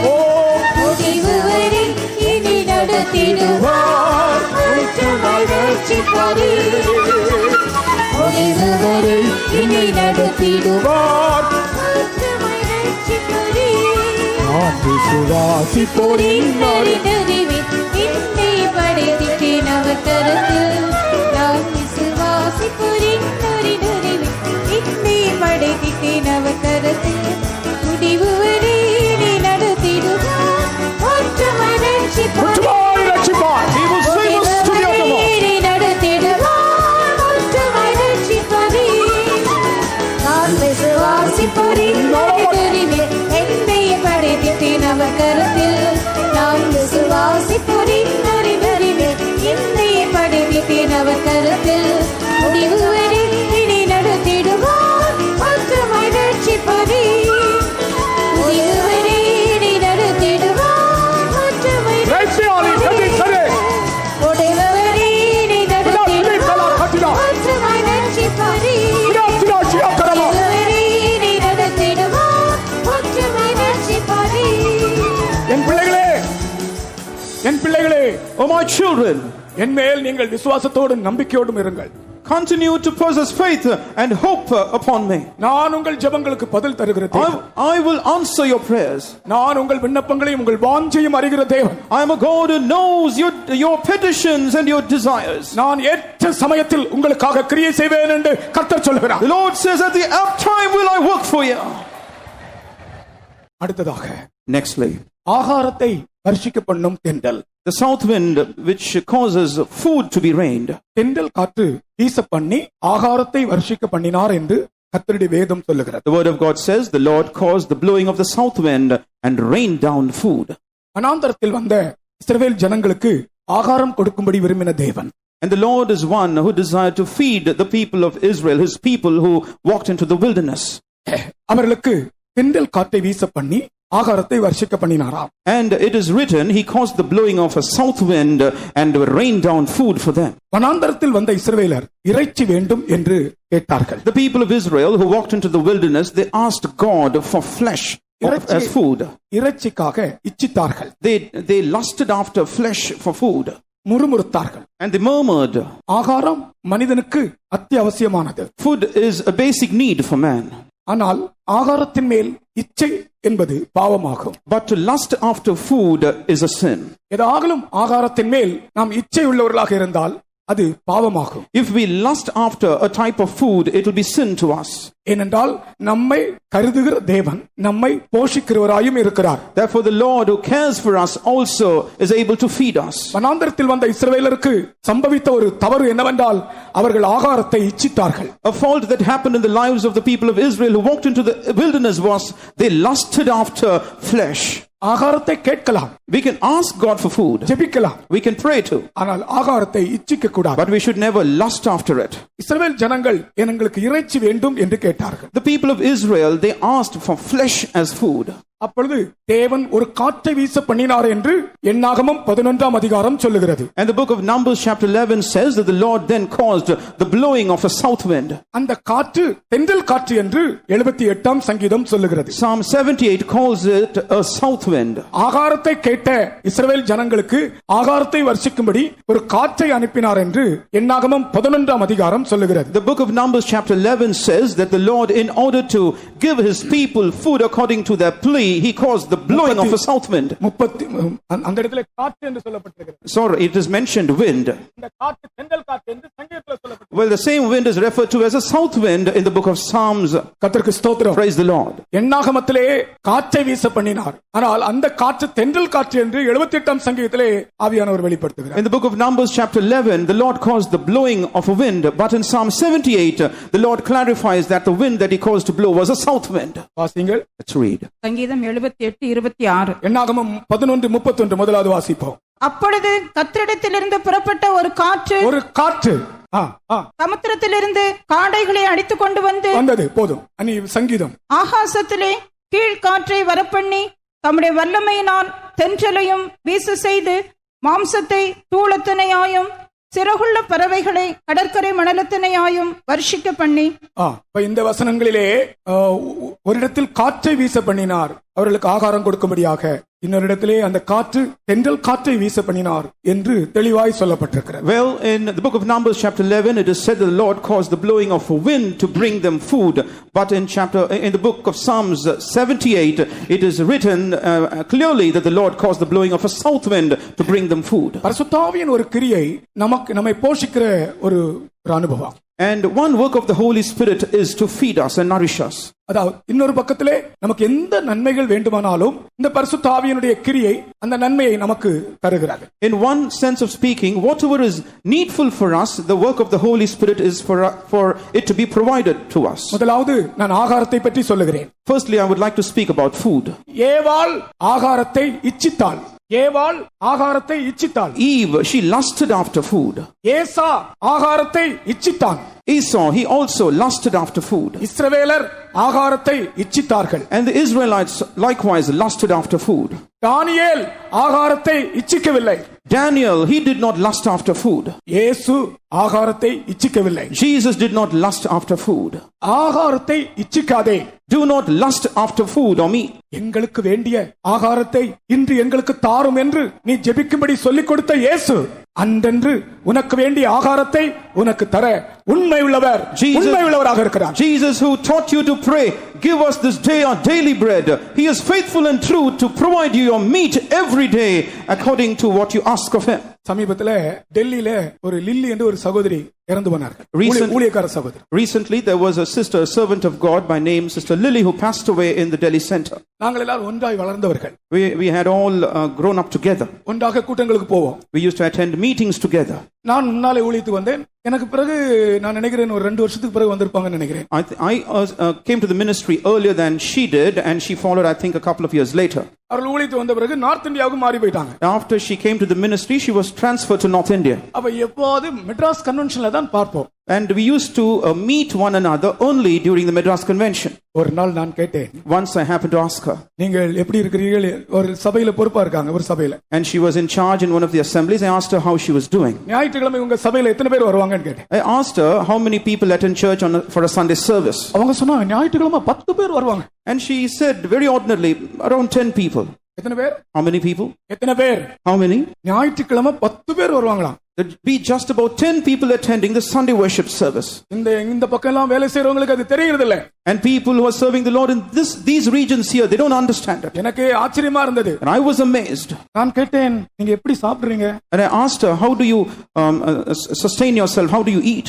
வீட்டு வாடகை கொடுக்கணும். You have to pay rent. House இந்த டெலிபோன் பில் கட்டணும். And a telephone bill has to be paid. Electric bill கட்டணும். Electricity bill has to be paid. எப்படி 10 விசுவாசிகள்ல பிள்ளைகள் எத்தனை பேர்? பிள்ளைகள் 4 பேர். And out of the 10 people, how many are children? She said 4. நான் கேட்டேன், நீங்க எப்படி சாப்பாடு? அந்த சிஸ்டர் சொன்ன சாட்சி என்ன தெரியுமா? ஃபாஸ்டிங் டேஸ்ல ஃபாஸ்டிங், மற்ற நாட்கள்ல ஒரு நாள் கூட ஆண்டவர் பட்டினி போட்டதில்லை.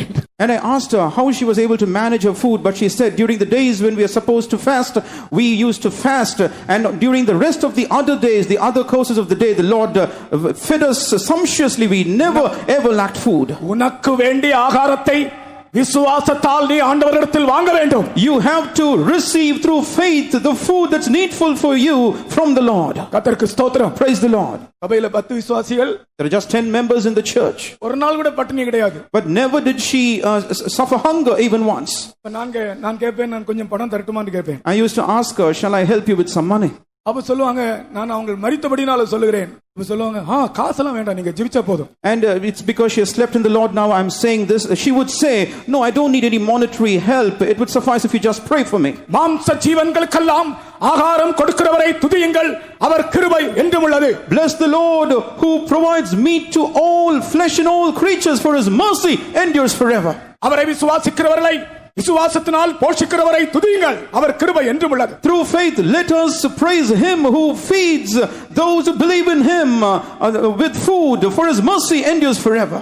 கர்த்தர் நம்மை போஷிக்க வல்லவராக இருக்கிறார். The Lord is fully able to feed us. ஒரு நாள் கூட உன்னுடைய பிள்ளைகளை பட்டினியிட மாட்டார். He will never allow his children ever to famish even once. இந்த சத்தியத்தை விசுவாசிக்கிறவர்கள் கொஞ்ச நேரம் கர்த்தரை ஸ்தோத்திரம் பண்ணுங்கள். Those who believe in this truth for a short while, let's praise God. Hallelujah, hallelujah, hallelujah, hallelujah, hallelujah. ஆகாயத்து பட்சிகளை போஷிக்கும் தேவன், ஆகாயத்து பட்சிகளை போஷிக்கும் தேவன், தினமும் என்னை போஷிப்பதால் ஸ்தோத்திரிப்பேனா, தினமும் என்னை போஷிப்பதால் ஸ்தோத்திரிப்பேனா, நாளை தினம் ஊனுடைக்காய் என் சிந்தைகளை, நாளை தினம் ஊனுடைக்காய் என் சிந்தைகளை, கவலையற்றதாக்கினதால் ஸ்தோத்திரிப்பேனா, கவலையற்றதாக்கினதால் ஸ்தோத்திரிப்பேனா. இந்த பாட்டை 72வது வருஷம் 1972வது வருஷம் நாகர்கோயில் சென்ட்ரல் கன்வென்ஷன்ல பந்தியில உட்கார்ந்து சாப்பாடு போட்ட பிறகு சாம்பார் வர இன்னும் ரொம்ப நேரம் ஆகும். ஏனென்றால் சாப்பாடு போட்டு போகும்போதே பாதியில சாப்பாடு இல்லாம போகும். அப்புறம் சாப்பாடு ரெடி ஆகி வந்த பிறகுதான் அந்த பந்தியில மீதி உள்ள இலையில சாப்பாடு போட முடியும். அது வரைக்கும் முதலாவது போட்டவங்க சோற முன்னால வைத்து விட்டு, ஆகாயத்து பட்சிகளை போஷிக்கும் தேவன், ஆகாயத்து பட்சிகளை போஷிக்கும் தேவன், தினமும் என்னை போஷிப்பதால் ஸ்தோத்திரிப்பேனா, தினமும் என்னை போஷிப்பதால் ஸ்தோத்திரிப்பேனா, நாளை தினம் ஊனுடைக்காய் என் சிந்தைகளை, நாளை தினம் ஊனுடைக்காய் என் சிந்தைகளை, கவலையற்றதாக்கினதால் ஸ்தோத்திரிப்பேனா, கவலையற்றதாக்கினதால். இந்த பாட்டை நான் 72வது வருஷம் இந்த கன்வென்ஷன்ல இந்த பந்தியில பாடும்போது நான் முதலாவது கேட்டது. And I heard this song sung the first time in the year 1972 in the Nagarkoil convention when I was seated there to have food during the convention. இந்த சத்தத்தை கேட்கிறவர்களே, கர்த்தர் உங்களை விசுவாசத்தினால் போஷிக்கிறவராக இருக்கிறார். Oh beloved people of God who happen to hear this voice, the Lord is going to feed you through faith. நீதிமானின் சந்ததி அப்பத்துக்கு இறந்து திரிந்ததில்லை. The seed of the righteous will never go begging for bread. அப்பத்துக்காக நீ இறந்து திரிவது ஆண்டவருடைய சித்தம் அல்ல. It is not God's will that you have to go begging on the streets for bread. கடன் வாங்குவது தேவனுடைய சித்தம் அல்ல. It's not God's will that you have to borrow. கர்த்தர் உன்னை போஷிக்கிறவராக இருக்கிறார். The Lord is the one who feeds you. இந்த வசனத்தை நீ உரிமை பாராட்டு. You have to claim this verse. அவனுடைய அப்பம் அவனுக்கு கொடுக்கப்படும். His bread will be given to him. அவனுடைய தண்ணீர் அவனுக்கு நிச்சயமாய் கிடைக்கும். He will receive surely his own water. ஒரு முறை ஒரு சம்மர் சீசன்ல நம்முடைய விசுவாசி ஒரு ஆளுடைய வீட்ல கிணறு வத்தி போய்விட்டது. Once there was a believer's house in which there was a well which suddenly went dry. அந்த ஏரியா முழுவதும் தண்ணீர் இல்லை. There was no water in the whole area, that locality. கிட்டத்தட்ட ஒரு 7-8 கிலோமீட்டர் போய் தண்ணி கொண்டு வரும். They had to go for about 7 or 8 kilometers and then go and fetch water there. 7-8 kilometre போனால் ஏதோ 2 குடம் தண்ணி கிடைக்கும். Even if they journey to that large distance, all they would get is just about a couple of pitchers of water. குளிக்கிறத பற்றி நினைக்கவே வேண்டாம், குடிக்க மட்டும் தான் கிடைக்கும். They cannot get anything for washing or bathing, just for drinking. ஒரு நாள் இவருடைய மனைவியும் விசுவாசத்தோடு ஜெபித்தார். Once this brother and his wife, both of them, they prayed with faith. அவனுடைய அப்பம் அவனுக்கு கொடுக்கப்படும். His bread will be given him. அவனுடைய தண்ணீர் அவனுக்கு நிச்சயமாய் கிடைக்கும். He will surely receive his water. ஏசாயா 33:16. ஏசாயா 33:16. Isaiah 33:16. அவன் அப்பம் அவனுக்கு கொடுக்கப்படும். எல்லாரும் சொல்லுங்கள், அவன் அப்பம் அவனுக்கு கொடுக்கப்படும், அவனுடைய தண்ணீர் அவனுக்கு நிச்சயமாய் கிடைக்கும். இந்த வசனத்து மேல கை வைத்து புருஷனும் மனைவியும் ஜெபித்தாங்க. And the husband and wife, placing the hand upon this scriptural verse, they prayed. ராத்திரி ஜெபித்தாங்க. They prayed at night. காலையில 4 மணி ஸ்தோத்திர ஜெபத்துக்கு பிறகு கிணத்தை போய் 4 அடி. And after praising at 4 in the morning, they went and had a look into the well, and there was water that reached up to a height of about 4 feet. அப்புறம் பகல்ல விடிந்த பிறகு பார்த்தால் கிட்டத்தட்ட 7 அடி தண்ணீர். And thereafter in the morning when they saw, there was water that stood up to a height of 7 feet. அந்த ஏரியாவில் உள்ள ஜனங்கள் எல்லாரும் குடிக்கும்படியாக கர்த்தர் தண்ணீர் கொடுத்தார். And the Lord provided water so that all the people in the locality had water to drink. இதெல்லாம் ஒரு சிம்பிள் காரியம் போல உங்களுக்கு தெரியலாம். It may appear to be a simple thing to you perhaps. Simple காரியங்கள் அல்ல. These are not simple things. சாதாரண காரியங்கள் அல்ல. These are not ordinary things. இது விசுவாசத்தினால் தேவன் நம்மை போஷிக்கிறார், நம்முடைய நன்மைகளை தேவையானதை தருகிறார் என்பதை காண்பிக்கிறது. Which shows that the Lord through faith feeds us and provides all goodness that is needful for us. அவனுடைய அப்பம் அவனுக்கு கொடுக்கப்படும். His bread will be given him. அவனுடைய தண்ணீர் அவனுக்கு நிச்சயமாய் கிடைக்கும். His waters shall be made sure for him. கர்த்தருடைய பரிசுத்த நாமத்துக்கு ஸ்தோத்திரம். Praise be to the Lord's name. அதனால் ஆகார விஷயமாகவோ உங்களுடைய அனுதின தேவைகளுக்கு சம்பந்தமான காரியங்களுக்காகவோ நீங்கள் அவிசுவாசப்பட வேண்டாம். Therefore do not lack faith for your daily needs or for food that's needful for you. கர்த்தர் தென்றலை வீச பண்ணுகிறார். The Lord causes the blowing of a south wind. உன்னுடைய வீட்டிலே ஒரு பரிசுத்த ஆவியின் கிரியை உண்டாகட்டும். Let there be the work of the Holy Spirit seen in your house. நீயும் உன்னுடைய பிள்ளைகளுமாக சேர்ந்து கொஞ்ச நேரம் ஆவியில் நிரம்புங்கள். You and your children should be filled in the Spirit for a while. தென்றல் அடிப்பது போல ஒரு பரிசுத்த ஆவியின் அசைவு உன்னுடைய வீட்டிலே உண்டாகட்டும். Let there be a moving about seen in your house, even as the south wind does blow rushing in. உன்னுடைய தேவை ஒரு பக்கம் இருக்கட்டும். Let your needs be set aside. நீ விசுவாசத்தோடு பரிசுத்த ஆவியினால் நிரம்பு. Be filled with the Holy Spirit through faith. ஆவியானவர் அங்கே கிரியை செய்ய தொடங்குகிறார். And the Holy Spirit begins to work. கர்த்தர் பெரிய காரியங்களை செய்வார். The Lord will do great things. கர்த்தர் நம்மை போஷிக்கிறவர். The Lord is the one who feeds us. அதை விசுவாசிகள் ஒரு அல்லேலூயா சொல்லுவோம். Hallelujah. மூன்றாவது, thirdly, நம்முடைய வஸ்திரத்திற்கு அனல் உண்டாக்குகிற தென்றல். A south wind which brings warmth to our clothing. அதை யோபின் புத்தகம் 37 அதிகாரம் 17 வசனத்திலே நாம் படிக்கிறோம். We can read about that in the book of Job chapter 37 and verse 17. தென்றலினால் அவர் பூமியை அமைய பண்ணும்போது உம்முடைய வஸ்திரங்கள் உஷ்ணமாயிருக்கும் வகையையும் அறிவீரோ? How the garments are warm when he quieted the earth by the south wind. நாம் வஸ்திரம் போடுகிறோமே, நாம் வஸ்திரம் போர்த்துகிறோமே, குளிர் பிரதேசங்களில் போனால் தெரியும். And it's only when we go to cold climes, cold regions that we can understand how there's need for warm clothing. சென்னையில எல்லாம் வஸ்திரம் போர்த்துறது இல்ல. இங்க என்ன சூடு, ரொம்ப சூடு. Today we don't have heavy clothing upon ourselves because it's warm and hot here. குளிர் பிரதேசங்களில் போனால் தெரியும். But in cold regions you can understand. அங்க வஸ்திரம் போர்த்துவார்கள். And people, they cover themselves with warm clothing. ஒரு வஸ்திரம் போட்டு அதுக்கு மேல இன்னொரு வஸ்திரம் போட்டு அதுக்கு மேல இன்னொரு வஸ்திரம் போட்டு தொப்பி வைத்து கையில கிளவுஸ் எல்லாம் போட்டு கால்ல சாக்ஸ் எல்லாம் போட்டு ஆனாலும் குளிர். ஒரு வஸ்திரத்தை எடுத்து போர்த்துவார்கள். They will cover themselves entirely with clothing, layers and layers of clothing, even covering their heads and their feet and their hands. யோபின் புத்தகத்தை நான் படிக்கும்போது விளங்கிக் கொண்டேன், இத்தனை வஸ்திரங்கள் போர்த்தினாலும் அந்த வஸ்திரத்தினால் அனல் உண்டாக வேண்டும் என்றால் கர்த்தர் தென்றலை வீச பண்ணுகிறாராம். And what I understood after reading these passages, even if there are layers of clothing with which a person covers himself, for warmth to be induced by the clothing, the Lord should first cause the blowing of a south wind. Therefore, even if you cover yourself with a blanket, if warmth should come, and it is naturally possible only by God causing the south wind to blow. And the south wind is a warm breeze that blows from the south. And the north wind is a cold breeze that blows from the north.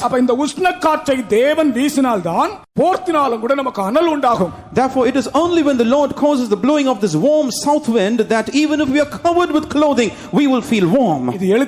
This is literally, so to speak. But what does this mean spiritually? What is the meaning of this spiritually? When man committed sin, he lost the fervency in his heart. Sin, it caused the loss of fervency in man's heart.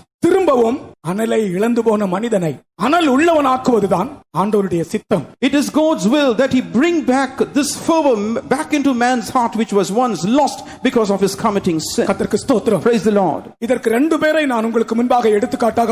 For which I present two people as examples to you. Firstly, the two disciples who were bound for Emmaus. And secondly, the church at Laodicea. The disciples who were on their journey to Emmaus, what did they do? They lost the warmth in their heart. Back in those days, the anointing of the Holy Spirit was not yet shed abroad on the earth.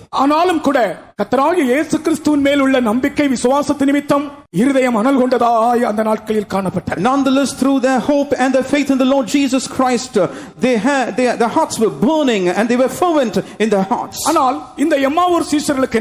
But what happened to the disciples who were bound for Emmaus? It's because they lost the fervency in their heart.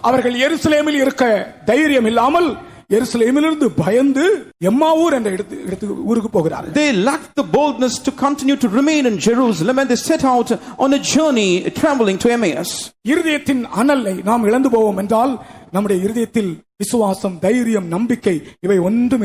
If we lose this warmth, this fervency in our heart, we will lack boldness, confidence in our heart. We will rather have fear in our heart.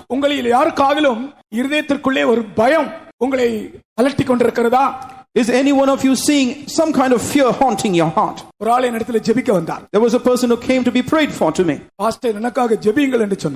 told me, Pastor, please pray for me. I asked him, what should I pray for? And he told me, very often I'm struck with some kind of unfounded fear and dread. And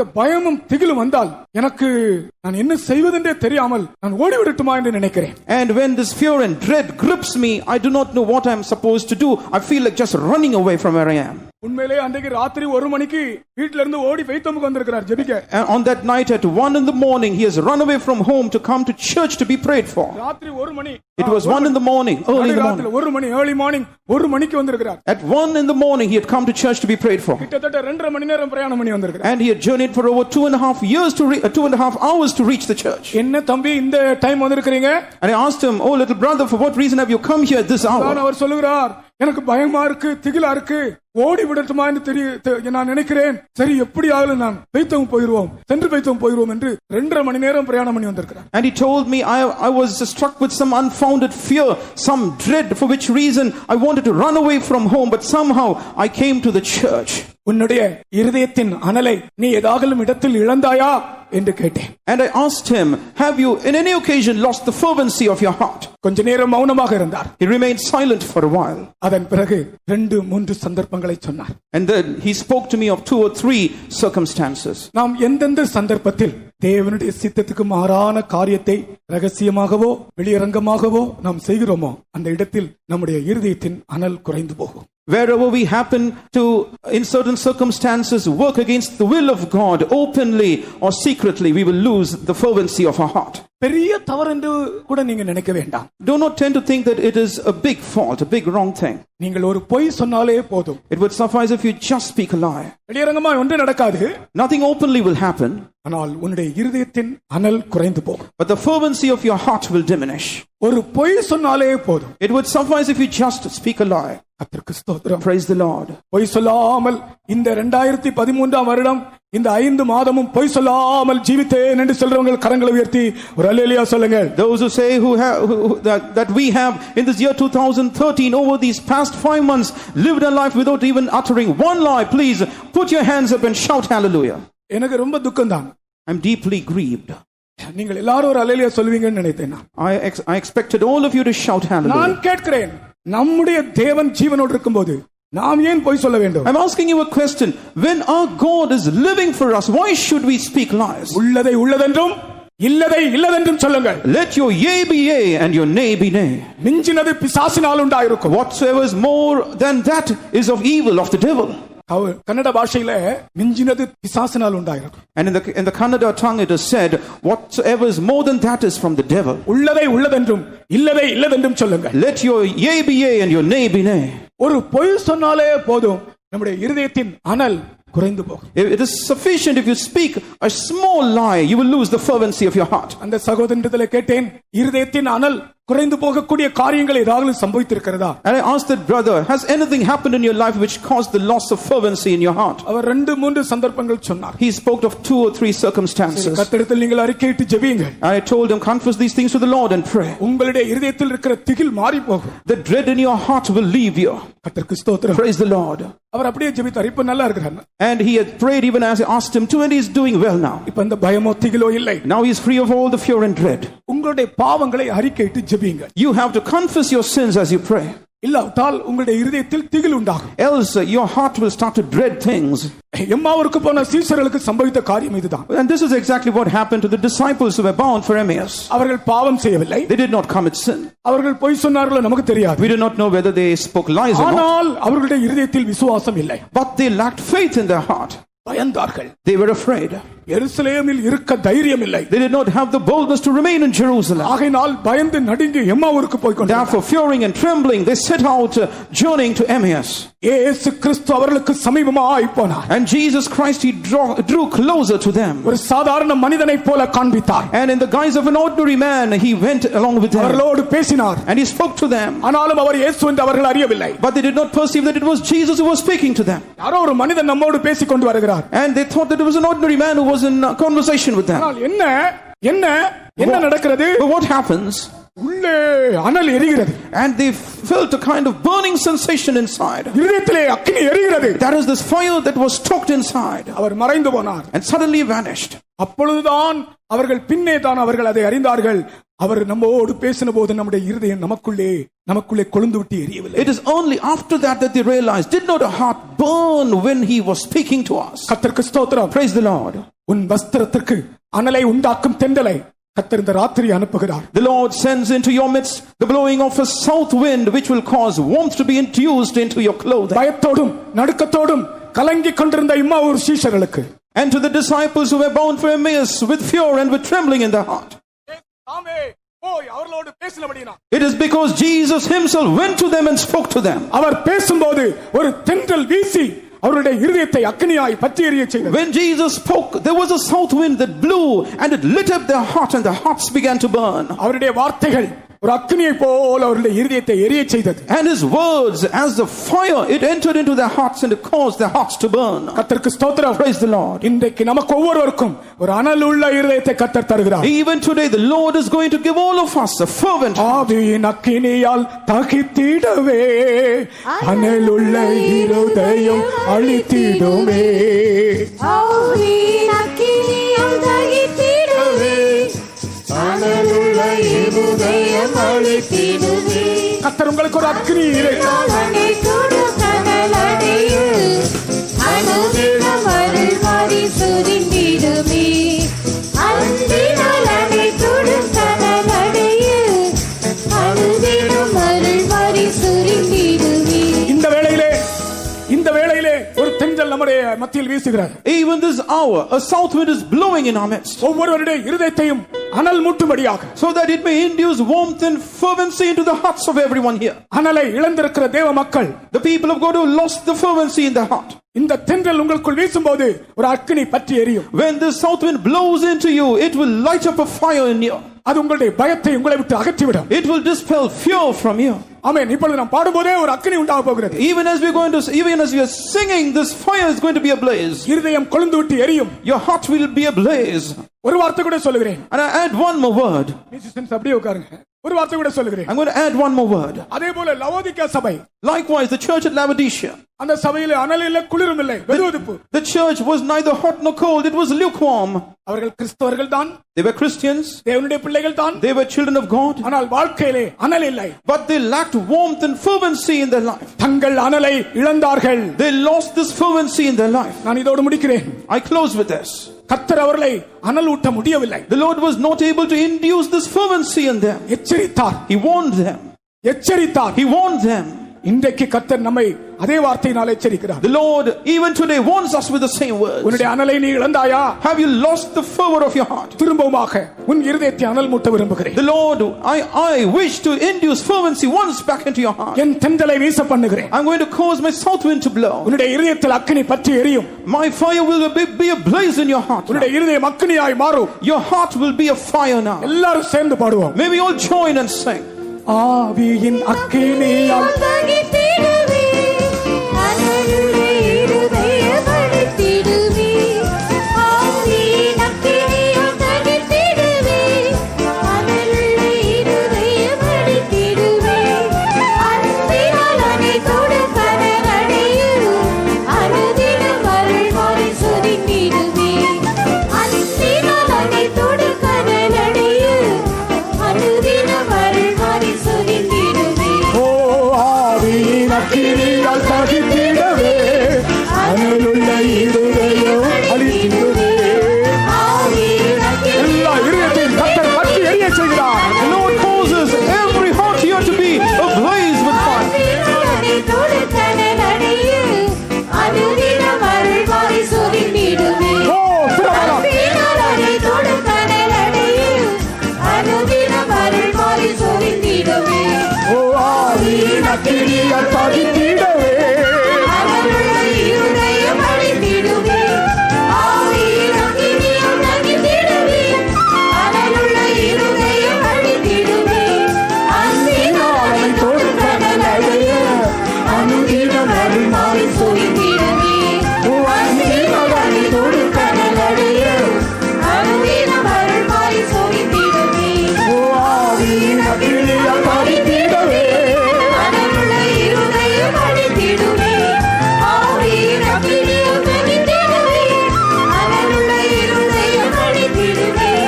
அன்பினால் அனைத்தோடு கனலடையும், அனுதினம் அருள்மாறி சொரிந்திடுவே.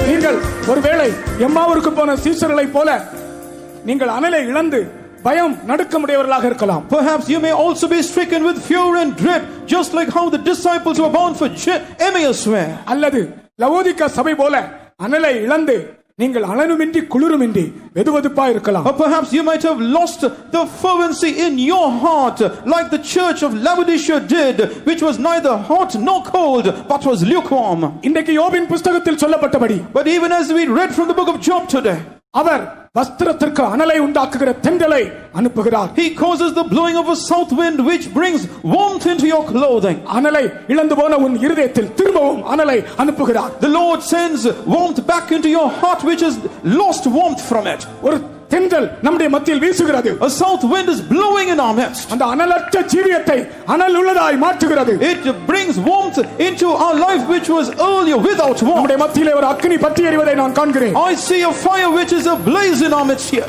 அந்த அக்கினி உங்கள் அநேகருடைய தலையின் மேல் பற்றி எரிவது போல் தெரிகிறது. and it appears to me as if this fire is lighting up your heads. Pentecost நாளில் இறங்கிய அக்கினி, the fire that fell upon the people on the day of Pentecost, 2000 ஆண்டுகளாக சபையிலே எரிந்து கொண்டே இருக்கிறது. கொண்டிருக்கிறது. It is burning for 2000 years in the church. இன்றைக்கும் அது அநேகரை பற்றி எரிய செய்து கொண்டிருக்கிறது. Even today it is lighting up many people. அந்த அக்கினிக்கு முன்பாக லௌகீகம் நிற்க முடியாது. Before that fire worldliness cannot stand. அந்த அக்கினிக்கு முன்பாக மாம்சீகம் நிற்க முடியாது. Carnality cannot stand before that fire. அந்த அக்கினிக்கு முன்பாக மந்திரவாத கட்டுகள் நிற்க முடியாது. The powers of witchcraft cannot stand before that fire. அந்த அக்கினிக்கு முன்பாக பிசாசின் ஆவிகள் நிற்க முடியாது. The devil and the spirits cannot stand before that fire either. பிசாசின் வல்லமைகள் ஓடுகின்றன. The powers of the devil flee before it. கர்த்தர் நம்முடைய இருதயத்தை அனலடைய செய்கிறார். The Lord brings fervency back into our heart. எல்லா ஊழியக்காரர்களும் அனல் உள்ளவர்களாய் மாறுவோம். May all the servants of God have fervency in you. என் ஊழியக்காரர்களை அக்கினி ஜுவாலைகளாக மாற்றுவேன் என்று கர்த்தர் சொல்கிறார். The Lord says, I will make my servants of God a flaming fire. என் ஜனத்தை அனல் உள்ளவர்களாய் மாற்றுவேன் என்று சொல்கிறார். The Lord says, I will bring a fervent fire into my people's heart. எல்லாரும் அக்கினியால் பற்றி எரிவோமாக. May we all be ablaze with that fire. ஆவியின் அக்கினியால் பகித்திடவே அனலுள்ள இருதயம் அடித்திடுமே. ஆவியின் அக்கினியால் பகித்திடுமே. அனலுள்ள இருதயம் அடித்திடுமே. அன்பினால் அடித்தொடு கடலடியில் அனுதினம் அருள்மாறி சுரிந்திடுமே. அன்பினால் அடித்தொடு எல்லா துஷ்ட கடலடியில் ஆவிகளும் நிர்மூலமாகட்டும். Let every evil spirit be destroyed. ஆவியின் அக்கினியால் பகித்திடுமே. அனலுள்ள இருதயம் அடித்திடுமே. ஆவியின் அக்கினியால் பகித்திடுமே. அனலுள்ள இருதயம் அடித்திடுமே. ஆவியின் அக்கினியால் பகித்திடுமே. அனலுள்ள இருதயம் அடித்திடுமே. ஆவியின் அக்கினியால் பகித்திடுமே. அனலுள்ள இருதயம் அடித்திடுமே. ஆவியின் அக்கினியால் பகித்திடுமே. அனலுள்ள இருதயம் அடித்திடுமே. ஹalleluya அதரா பல கஷிலா கரபல கதுரா உனக்கு விரோதமாய் சில வல்லமைகள் போராடி கொண்டிருக்கின்றன. There are certain powers which are striving against you, உன் குடும்பத்துக்கு விரோதமாய், against your family, உன்னுடைய பிள்ளைகளுக்கு விரோதமாய், against your children, உன்னுடைய தொழிலுக்கு விரோதமாய், against your occupation. சில ஆவிகள் போராடுகின்றன. There are certain spirits which are at work. ஆனால் பயப்படாதே. But fear not. வஸ்திரத்திற்கு அனல் உண்டாக்குகிறவர், The one who brings warmth to your clothing, தன்னுடைய தென்றல் காற்றை உன் வீட்டில் அனுப்புகிறார். he causes the blowing of the south wind into your house. உன்னுடைய குடும்பத்தில் அனுப்புகிறார். He sends it into your family. உன் இருதயத்தில் அனுப்புகிறார். He sends it into your heart. உன் இருதயம் பற்றி எரியட்டும். Let your heart be ablaze. உன்னுடைய பயம் நீங்கி போகும். Your fear will leave you. உன் கலக்கம் நீங்கி போகும். Your troubles will leave you. ஆமென். சாத்தான் உனக்கு முன்பாக நிற்க முடியாது. Yes, the devil cannot stand before you. உனக்கு தீங்கு செய்யும்படி வந்த ஆவி உன்னை விட்டு விலகி ஓடி போகும். The spirit that the thought of bringing hurt to you will leave you and flee from you. ஆவியின் அக்கினியால் தாகித்திடவே எல்லாரும் கை தட்டி பாடுவோம். May we all clap our hands and say, ஆவியின் அக்கினியால் பகித்திடுமே. அனலுள்ள இருதயம் அடித்திடுமே. தொடுக்கான்கள் அடைய அனுதினம் அருள்மாறி சொரிந்திடுமே. அன்பினால் அனைத்தொடு கடலடியில் அனுதினம் அருள்மாறி சொரிந்திடுமே. ஆவியின் அக்கினியால்